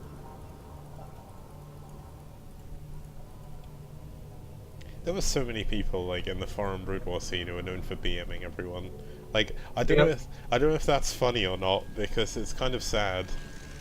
But then you have someone like Noni who is just really, really nice to absolutely everyone.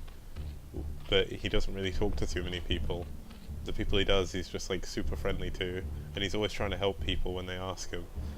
And then you had Idra, who just BM'd all the time. You had Artosis, who just balance whined all the time. It was Still balance wines all the time. It was such a weird time, like looking back. Like, people have changed so much. Oh, I just zoomed out by accident. I think I'm back on the default zoom. Blizzard, I don't know if anyone's actually watching this game from your classic team, but if you are, please add a hotkey to like go back to the classic zoom, because then that would be so much easier. You could zoom out and not worry about like never finding your way back to the correct screen ratio again. Well, we also want, like, the old shift tab to change the colors, so they're just red and blue. Makes it really simple. Okay. The only reason why you can't do that in this at the moment is there's no diplomacy tab, because you Yeah. can't set yourself to an ally, so...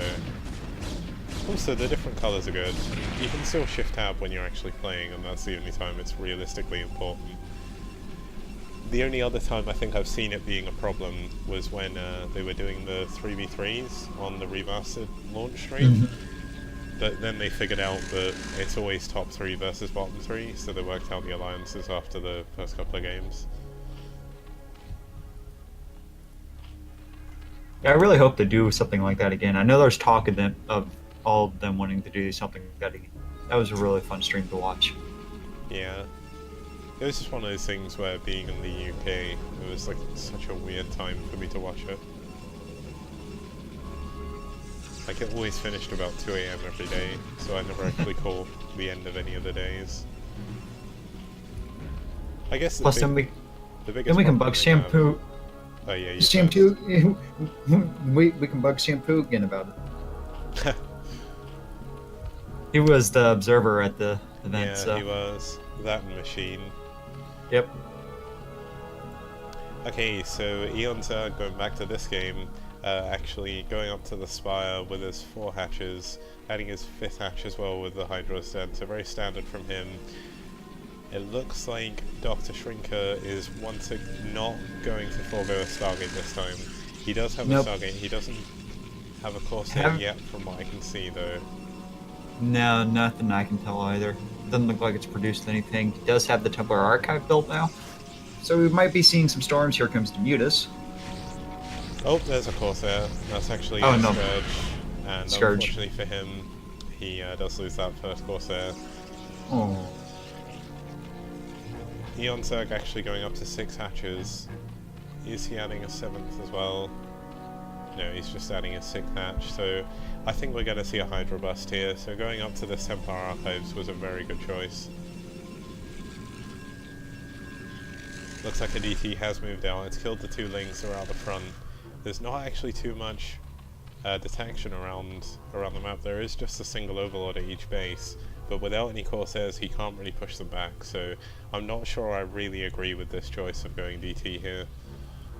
The only thing he can realistically do with it, I mean he may be able to pick off a few drones and run away, but I mean the only thing he can really do is sort of counter the random Hydralisk flood. Looks like he's going to try and block that DT in. That DT is going to die. It killed 2 drones, which is still 2 used up lava. I mean, one good thing he got from that is he did see all the Hydralisks pop from the eggs. There's been Hydralisks out of every single egg. And Saw the Hydralisk and saw the extra hives he has built now. all the Hydralisks Or hatcheries. all the time. Yeah, if Eonza could just build hives, I would think he'd actually be cheating. And I'd probably have to disqualify him. Just like builds a hive, it's like, okay, that's cool. That's how that works. There's not a bug in the game. No. Could you imagine if Blizzard made it so if you had one lair, you could just build another lair? Like, it was like a tech upgrade for all your hatcheries. Like, Yeah, no. Zerg bases would just never go down because every single one would be a hive with just 1,000,000 health. Well, he has, looks like 2 High Templars right now. Does he 3. have enough for Storm? 4. One of them does. He needs the more other cannons, ones are just now realistically. getting there. There's so many Hydralisks coming in here, and he's going to be able to once again use that. He doesn't look like he has range yet because he's actually moving in. The High Templar moves up to Storm, but doesn't actually throw down a Storm yet. Yeah, they backed off cannons are before in he a could good get it place. off. Oh, huge Oh, Storm goes there's the down. good storm. He does dodge it quite well though. He doesn't take as much damage as he could have done. The Zealots need to be moving out to try and push them back. He has actually taken out all the cannons. There is going to be another storm shortly, I believe. He needs to... Oh, another huge storm does go down. He actually kills 5 Hydras with that one. Hero High Templar there. Looks like he actually slipped a bit on his macro. His lava is actually built up. I guess he's been adding buildings, possibly. No, so he just had his lava built up where I guess his drone count is quite low, where he is going for this big 7-hatch Hydra push. More Hydras are coming in, there is more storms, he's trying to add more cannons on, but all Eon needs to do is try and do his best to just dodge all these storms here, and he should be in a good position. Char's gonna need another pylon here real soon. He's got one behind, so that's not too bad. Oh, not even just that, he's about to become supply block anyways. Okay, so the gateway does go down. He does have 2 Archons now, which means he has one more storm. There is still a lot of Hydras. He does have a decent amount Good of storm. Zealots. That was a good storm, though. It did pick off some of the damage Hydra lists. And here's where the problem... Oh, another huge storm goes down. Kills about 6 Hydra lists there, actually. He's still got the 2 cannons here, and he's going to push out with all his Zealots. Can he actually overwhelm the forces of Eon Zerg here? Can he hold this off? No. They might be able to get away. Ooh, good storm. Got another couple of them. More Hydralists roll up. He's killed the Hydras on his left flank, so he only really has to worry about the ones on the bridge, and if he gets a Templar there quick enough, that's a really nice place to storm, but it doesn't look like he has enough for a storm here, so the Zealots are going to try and move out. He's doing a really good job holding so far. He can probably do with adding some more cannons, though. And the Archon moved up and didn't really attack anything, so it's actually just going to go down for free, unfortunately for him. But this Archon showing its weight in gold, having 9 kills. Yeah. Eon Zerg, Well, he can't- meanwhile, is adding There it the goes. 4th base, his 8th hatchery. Just doubling down on this Hydralisk production though. Still more Hydra streaming out of his base. Actually macroing so well that he can't even spend all his lava. He has too many hatcheries right now. I don't think I've ever heard a game say that. You have too many hatcheries. that'd be an interesting thing for it to say. Not spawn more overlord. So No, you've got you have too many overlords. hatcheries. He does need more overlords. He does. That's possibly why he his money went up and his lava went up for a bit there. He's probably just had to add a load more overlords on. Looks like Dr. Shrink is actually doing a good job with the Corsair, trying to kill as many overlords Nope. on the edge, actually just scouting the looks of it, ignoring He the is 2 spawning overlords some there. lurkers. Got some lurkers spawning up at the... Okay, these lurkers could Top be a third. problem. He does not. He just has an observatory now, but with these speed overlords at the front, he's going to be able to set up a nice contain here, and there's not going to be too much he can do because he won't be able to get the. I mean, he's going to have to try and force his way out with an observer, but with a good snipe, it's going to be really hard to get through. Does he even know these lurkers are here? Okay, he does. Now he does. Yeah. I thought he might go Uphold hold his Dragoon. lurkers. That would have been crazy if he did. But here comes the observer. It's moving a little bit too far forward. He's going to storm there. Nice storm on the single lurker there. Won't kill it, but does put it 1 hit away from death from a zealot blade. Yep.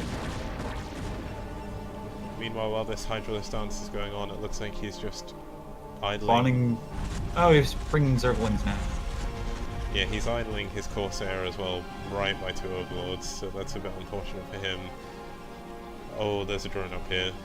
I know he's probably just rallied it here, but... Oh. Is my internet still up? Hello?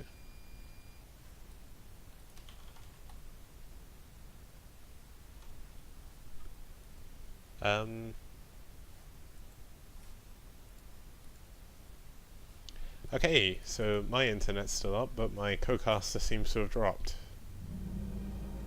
Which is interesting. Stream disconnected. Huh. Oh, there we go. There we go. That was weird. Yeah, so I thought my internet went down, but it was you apparently. That was weird. Yep. So we're back in the game. Looks like he's just adding to the lurkers. He has 2 drones here, probably just rallied. But if he built some mana hatcheries, that would be funny. I mean, this is going to be a very, very difficult place to break out from. This is one of the hardest contains I've seen in a while in CVP. It's not as bad as watching them on Sniper Ridge though. That's actually just horrible to watch. And there's like this huge buildup just waiting for it. You can just see it. you can slowly see all the lurkers building up on the cliff, and like the Protoss player's just sat in his natural like, I need to break out this somehow. I'm wanting Eon Zerg to do a lurker drop. I can just see it happening because there's only one cannon up there. Just to draw off all the forces that are down here and just completely steamroll the rest of the way up. Yeah, the one thing that Dr. Shrink is doing really well here is he's doing a really good job with the Dragoons just to try and like slowly snuff away at the lurkers. A really good storm there as well, saves all of his Dragoons bar one.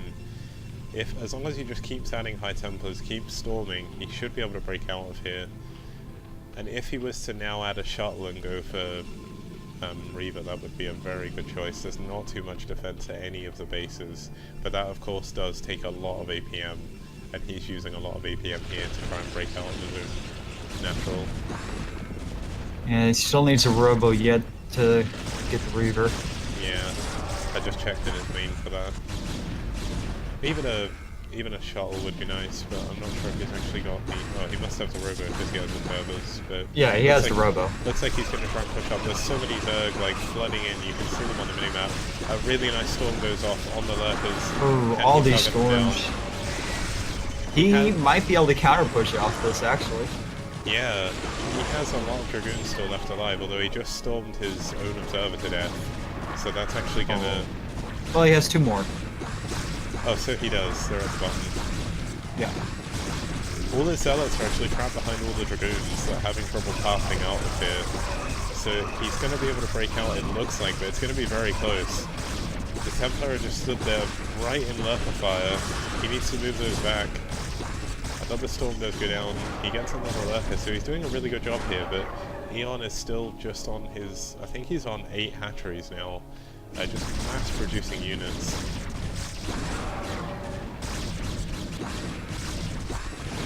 Now this hold by Dr. Shrinker is actually really impressive that he's been able to hold this off. There was a lot of things that could have gone drastically wrong. Dragoon's famous pathfinding gone drastically wrong. like that Dragoon that just ran off into all the lurkers for no reason. Yep. Brutal's pathfinding, like, it may not be the best, but there's a certain charm to it.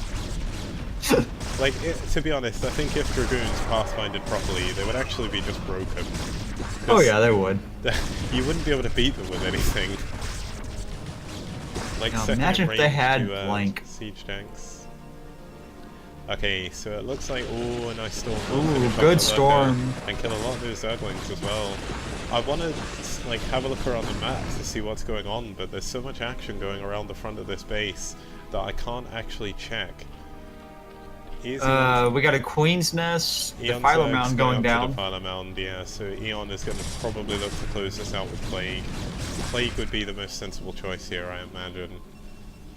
Maybe Dark Swarm as well, but there's so many Zealots that I don't think Dark Swarm really helps. Oh, Eon is moving that into the storm. Ooh, Shrinker gonna in a tough spot now. He's mined out his main. Yeah. And he's about to mine out a second. He has got a big bank though. That's one thing he has going for him. He's held on for so long against this like never-ending Zerg onslaught, and he's not really managed to make too much headway because of the amount of lurkers that are here. But he is slowly breaking his way forward. Looks like Eon's going to try and move in to surround the Dragoons and see if he can finish this off. A lot of the units stuck at the back. Actually, this Archon walling off the other 2. Another huge storm goes down, doesn't kill nearly enough, and it looks like the tide has turned in this battle. Yep. Send the probes. That's be so helpful, actually, a little bit. That be nice.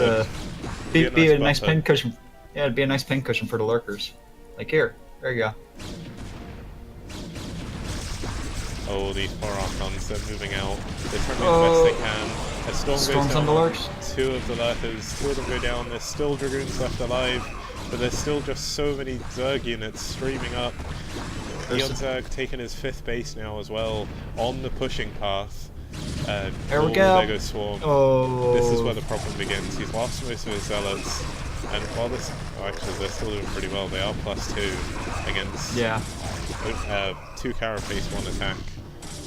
There's actually a lurker there dying. Like it's so rare to actually see some lurker die under Dark Swarm as a Terran player. So that's actually that's kind of crazy. Just seeing a Zealot just hitting it. He's actually going to try and burst down. He still has 3 Templar left. They don't have enough for Storm, but there is quite a lot of Dragoons still left. Can they break through these 2/2 Hydralisks? Oh, that was a good storm. Oh, he's making another Archon. He somehow Violet- managed to push out this natural. He's not got much Filer's left crawling alive, though. away. Crawl away, Defiler. Crawl away. Live, fight another day. I love the pathfinding where he's just obviously. I don't think he's like manually controlling them, so they're just like going in an orderly line behind the Defiler, not really attacking it. But here comes another swarm of leaving the base. Storm goes down, but he's gonna lose all 3 Templar. Oh, he just about saves 2 of them. We're on 1 HP pretty much.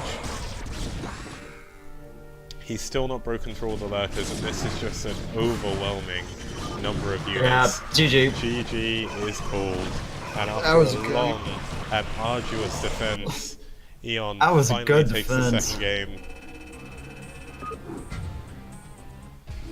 That was a good defense. That was an absolutely crazy contain as well. There were so many units there. That's why I hate facing Terran on maps like Circuit Breaker. I often wonder if he should have just spammed more Storm. Maybe if it have just gone for more High Templar, but I mean I'm not good as Protoss, so I don't know how actually viable that is. No, guess he I don't didn't think it really would have have worked the out that gas. well. He Yeah. didn't really have the gas either, did he? He was on 2 gas for the whole game.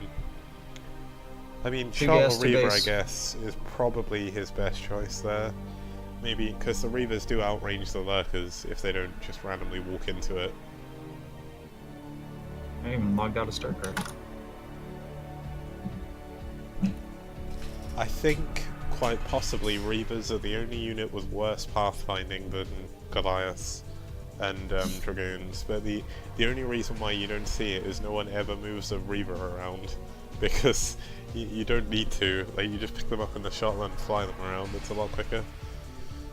A lot safer too. That's an expensive unit to lose.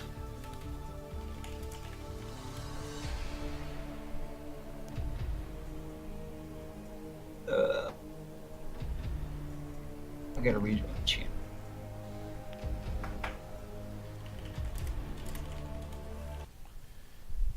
I wonder if they've just... No, okay. I was going to say, I hope they haven't updated the bracket to say someone's won, because the final's still going. We've still got the 3rd, possibly 4th and 5th game to go, so... Let's hope that Dr. Shrinker... I mean, he's put up a decent fight so far. It's not over.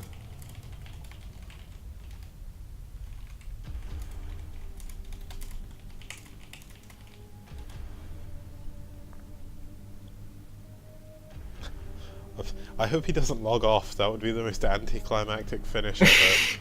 Just like he logs off thinking it's done, and it's like, no, what are you doing? Come back! Because I don't know any way of contacting him outside of the game. So, I mean, What's the map?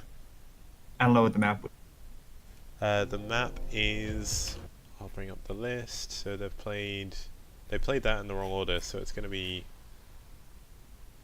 Outsider, I believe. Okay, I'll just say it's Ground Zero.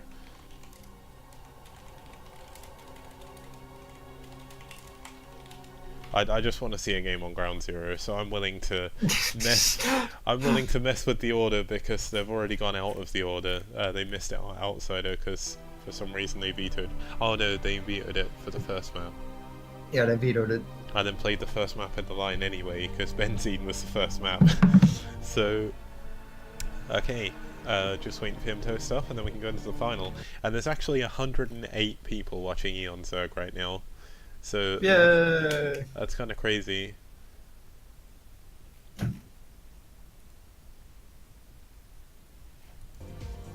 Right, SS2S again. It'll be interesting to see here if Eon Zerg just goes for some kind of all-in pressure build at the very beginning, just to finish this off early. And I keep, as soon as I join a game, I go to pick Terran, and it's like, I'm not playing. Stop picking Terran, just switch to Observer. Observer, not Terran. Just wait Ground for Eon to Zero. come in.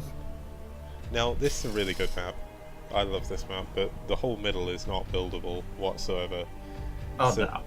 This is one of those maps where I struggle in TVP, purely because, like, one of the things when I first learned how to TVP, like, I've told this story on stream before, but I think I lost in 2009 about 200 TVPs in a row, because every game I would lose. Like, I just didn't have a clue what I was doing, and even though I learned build orders, I'd still just die to whatever cheese that came about. And then when I started getting better and getting past the early game, I come across Circuit Breaker, because that started getting really popular, and I couldn't push with turrets, so I just die over and over against Stasis.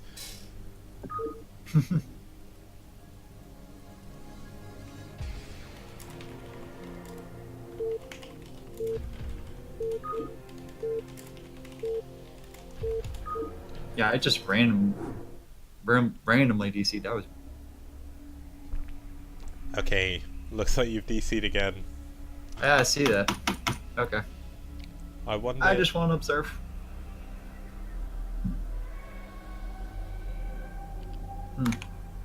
That's weird. I don't know why that's That- suddenly doing that. You've been fine I up don't know. until now. Yeah, I know. It's just like, okay. I just want to observe. There it goes. We're waiting for it to drop you, I guess, because Yep. still counting down.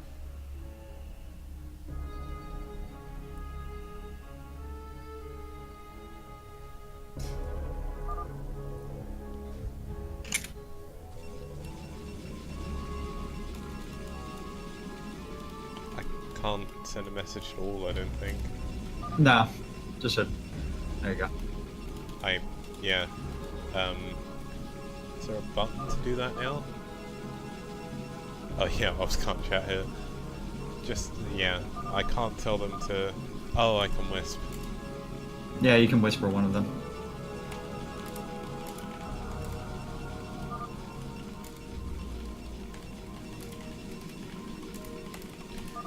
Okay, so just for the benefit of the stream, I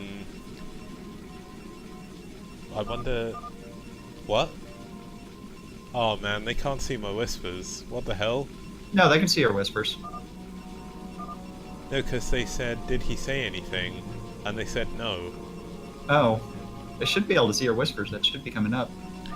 I guess, you know what it is? I guess it's that bug. Maybe I needed to reload from earlier when people couldn't see my messages, and I didn't. No, I did. I reloaded. Maybe they didn't. Oh well. I don't know. Yeah, they said it's way better now in terms of lag. Okay, so That's fine. in the top left corner we do have Dr. Shrinker, the white Protoss, I guess. So we're gonna confirm, yeah, it is white. I went back to F5 Yeah. just to have a look. And in the bottom right, we do have IFU Aeon Zerg, our Zerg player who is up 2-0 in this series. This could be his final game of the evening. He's put up a good showing so far. Dr. Shrinker is certainly no one to be scoffed at. He's actually done a really good job as well, holding off against Eon in places where many players wouldn't be able to, so really well played by him. So far. Can he take another game? This is, of course, Neo Ground Zero.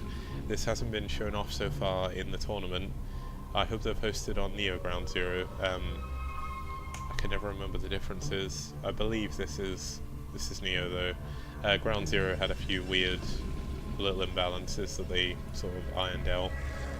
But, we do see the probe going for, once again, a Forge Fast Expand. This is a harder map to do it on. It's actually a little bit harder to wall off this main. I think you need 2 Zealots to actually block the gateway. Meanwhile, he's just going normal, just adding probes. Looks like we do see a straight 9 pool, I believe, with 6 Zerglings again. Oh, actually overpool, 6 Zerglings, hatchery. He's going to move the Zerglings straight over. Interestingly enough, he's sending the Overlords in the same direction, so he's probably going to send one straight to the natural. He's going to the bottom left with the Zerglings, so he doesn't know where the Protoss has spawned yet, and this will give Dr. Shrink a chance to add a second cannon. Now this will come down to whether or not he can actually block this off with probes in time. If he can't, he's going to be in big trouble against these 6 Zerglings. He's checked, there's no expansion in the bottom left, so Eon is going to move straight up to the top. And I'm just going to follow these Zerglings along. It's really cool how you can just right click on a unit now and it just follows it. He's actually going to move straight in. He's added more links. He's going for that pressure. Can he beat his way through these probes? The probes have moved back at the worst possible time. Sorry. He needs to get up and block this. The Zealots are, the Zerglings are running through. He's not going to block his ramp in time. He's trying to bug the AI out of the Zerglings, but there's 3 in his base now. And this, if controlled correctly, could actually be the end of Dr. Shrinker in this series. Can he properly defend against this with his probes? And can Eon do the damage he needs to do to close out the series in this very quick finish? This will all come down to micro. He traps one of the Zerglings in with his probes, so really good job for him there. The Zerglings have only just now killed the probes. There's 2 in his base. He's not faltering. He's sent some of his probes to mine at the other base. He knows what he's doing. He's not overreacting. He's not pulling all his probes off the line. He's got a Zealot now which can chase them around. It's not going to be able to catch them for a very long time, but it does force Eon Zerg to keep moving them. He's actually pulled some guys off gas with that as well, so he's sending them back now. Really good control by Eon Zerg. Actually switching to try and fight with some of the probes does take out a second probe there. Meanwhile, back at home, he's on 2 hatcheries still, going straight up to there. We could actually see a 2-hatch Spire. We could, I mean, there's so many different things you can do here, but I imagine Spire will be his choice. Maybe go for some very early 2-hatch muteless play. It's not very common in... Oh, actually, he's got his 3rd hatch right up here. I'm just blind. Okay. The Zerglings do look like they've been dealt with now. I can't see the Zealot anymore either, so the Zealot must have... Ah, the Zealot's actually blocking the ramp, the hole now, so he managed to clear that up. Should be on 2 kills on that Zealot, which he is. Drones transferring up to the 3rd base here over at the 9 o'clock. And meanwhile, we do see the Spire. Spire off of 3 base is very common. It's whether or not he goes into Mutelisks. The choice of Spire is very interesting as well, knowing that he was in the base long enough that he didn't see a Stargate. So I can only assume, given the information that he's seen, that he's probably going to go for some kind of Mutelisk attack. He won't have too many cannons to defend. He's adding his 4th hatchery there now. He's got pretty good map vision. One thing I do want to note is he's actually moving his overlords back. So he is worried about a possible Stargate that maybe he thinks he may not have seen yet. There is a Stargate coming up now. I mean, pretty normal time. He's got the Citadel of Adun, probably for Zealot legs. I mean, he may go for Templar Archives already, but I highly doubt that. He's probably going to just go straight into a few more gateways, go up to Stargate, and head into a very standard PvZ. Eon Zerg once again adding his 5th hatchery over here at his 5th base. As we saw in the first game on Benzene, against Castle actually, with Eon Zerg, this actually creates a little choke for the Zealots to run through, which the Hydralisks can take them out in. So Eon Zerg is really good at knowing where to place his buildings. Like even here, like he's placing this hatchery forward, it gives him more creep out the front, which he can put Sunkens on, but most of this is unbuildable now. And it gives him a semi-wall off here, so it makes it a little bit harder for the Zealots to get us around on the early Sunken. Looks like we do see the Mutalists. They're going to move across the map. There's not too much in terms of defense. He is adding a second pylon here, so we could see some cannons if he knows what's going on. He hasn't had any form of vision of the Zerg. Is he getting a Corsair? His first Corsair is on the way out. Is it going to come out quick enough to stop him taking a lot of damage here? The cliffs here are going to be very annoying. Cannons are even going to have to deal with the high ground here. So it looks like he's taking a lot of probes. There's not too much he can do until he gets a few more Corsairs. The first one is out. Another Mutelist comes along. Is he building any Scourge? Doesn't really matter at the moment. There's a very specific dangerous dance here to do for both the Mulus and the Corsair. The Corsair needs to survive. The Corsair's on 1 health, he needs to get it away from the cannons. If it dies to Mulus here, he's going to have a lot of trouble. He needs to keep this alive as long as possible. Most of the probes have actually gone down from the mineral line in the natural. The first Corsair does go down. The Mulus are going to do their best to actually take out the Zealots there. They're going to move away. The Zealots from Dr. Shrinker are going to move across the map. Looking back, looks like he's created even more of a wall there. His Hydralisk Den is only just completed. He doesn't have too many Hydralisks here to defend. This could be a very dangerous counterattack. Another Corsair is in the base. It needs to move down and start helping these Zealots. He's pulled the drones. He's drilling them on top of the Zealots and trying to bug out their AI. He's actually added 2 evolution chambers to create an even bigger wall. These Zealots are having to funnel all the way around due to the drones. They're just not really achieving much. They've killed, the Zealots have killed quite a few drones, but that could have been a lot worse. Like, Eon Zerg showing perfect play. He's showing his experience there. Blocking that small choke with 2 evolution chambers is an inspired choice. And here we see some more Zealots are going in. There's only 1 sunken, so this is actually going to do quite a bit of damage. One of the Zealots is about to go down, but you should be able to kill another drone with this. I mean, 2 drones isn't really worth the 2 Zealots, but if he can get out, that would be very useful. Looks like he actually stopped microing it there, knowing that he was in a bad position. We do have some cannons now in the mineral line. The one which needs to actually help him isn't finished. It's actually going to go down before completing. Doesn't actually manage to get the cancel on that. The 2 Corsairs come out, they're going to push the Mulists away. And it's going to be up to, there's actually 3 Corsairs there now. That would have been a bit like a different story if he'd managed to keep the 4th one alive as well. He would have done a lot of damage there to the Mulisks, who are flying away with the tail between their wings, I guess is the best way of putting it. He's just currently doing what he has done this entire series now. He's amassing Hydralisks and Zerglings as well. Looks like he's getting an upgrade, most likely Hydra range to start with. Doing a really good job keeping his overlords on top of his Hydralisks.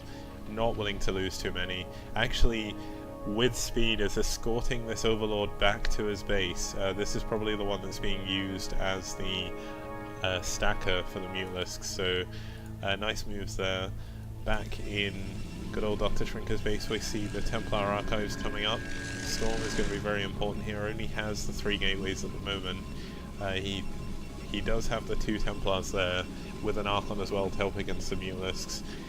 Eon is currently amassing a very large force from his 3 bases. Even more units coming out. Look at this stream of blue across this Ash World tile set map, as these Mulisks, the Hydralisks and the Zerglings all move in. He actually moved out with one of his Templars a little bit too far. He needs to defend his High Templar here. If he loses the High Templars, he loses 2. If he loses 1 more, this is definitely going to be game. The 3rd one does go down, all the Mulists die, but it doesn't matter. There's just so many Hydralisks here, and there's not enough cannons to really deal with it. The Corsairs are actually going out to try and tank some shots, needs to pull those back. Lost most of his Zealots there. Another 3 Templar are alive, but they've only just spawned, so they won't have enough energy for a storm. Can he keep them alive long enough? If he gets enough storms, he can hold on here, but he's in a very bad position. Trying to use his Corsairs here to try and take out the Overlords. Not the best choice. The Hydras are moving in. They're trying to snipe the Templar. 1 does go down. He still doesn't have enough energy for Storm. Splitting off just 2 Hydralisks there to try and kill them, as he moves in with the rest on this poor undefended natural. Actually 2 unpowered cannons there. 1 Storm does go down, it misses, and the other Storm doesn't kill enough. Dr. Shrinker in a very awful situation here. Eon Zerg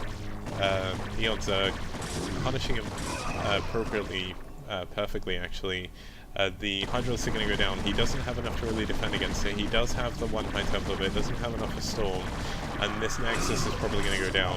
I mean, Zealots are good, but with this amount of Hydralisks, he's not going to be able to take them all out. The Hydralisks actually microing back to this other stream of Hydralisks. GG is called, and Eon Zerg is your first champion of the Clash for Char. Very well played series by Eon Zerg, very well played series by Dr. Shrinker as well, putting up a better fight than perhaps I expected, given the fact that Eon Zerg is so good. Dr. Shrinker really proving himself today, showing he is a monster in PvZ, at least with defending. I mean, his defense has been impeccable for the most part. The only problem he had there was his High Templar were a little bit too close to the cliff, and there wasn't too much he could do once they were sniped. Yeah, it seemed like it was a fairly strong defense from what I could see, but just had too much Zerg power behind him to hold it all off. Yeah, there was just too many units there, all streaming across. I mean, now it's over for the evening, I can finally go and eat dinner. I feel like Sale yesterday, he was eating dinner at like 10:30 or something, and yeah, I'd just like to thank, first of all, Navasi for stepping in and helping me cast, because my voice would have been completely dead otherwise.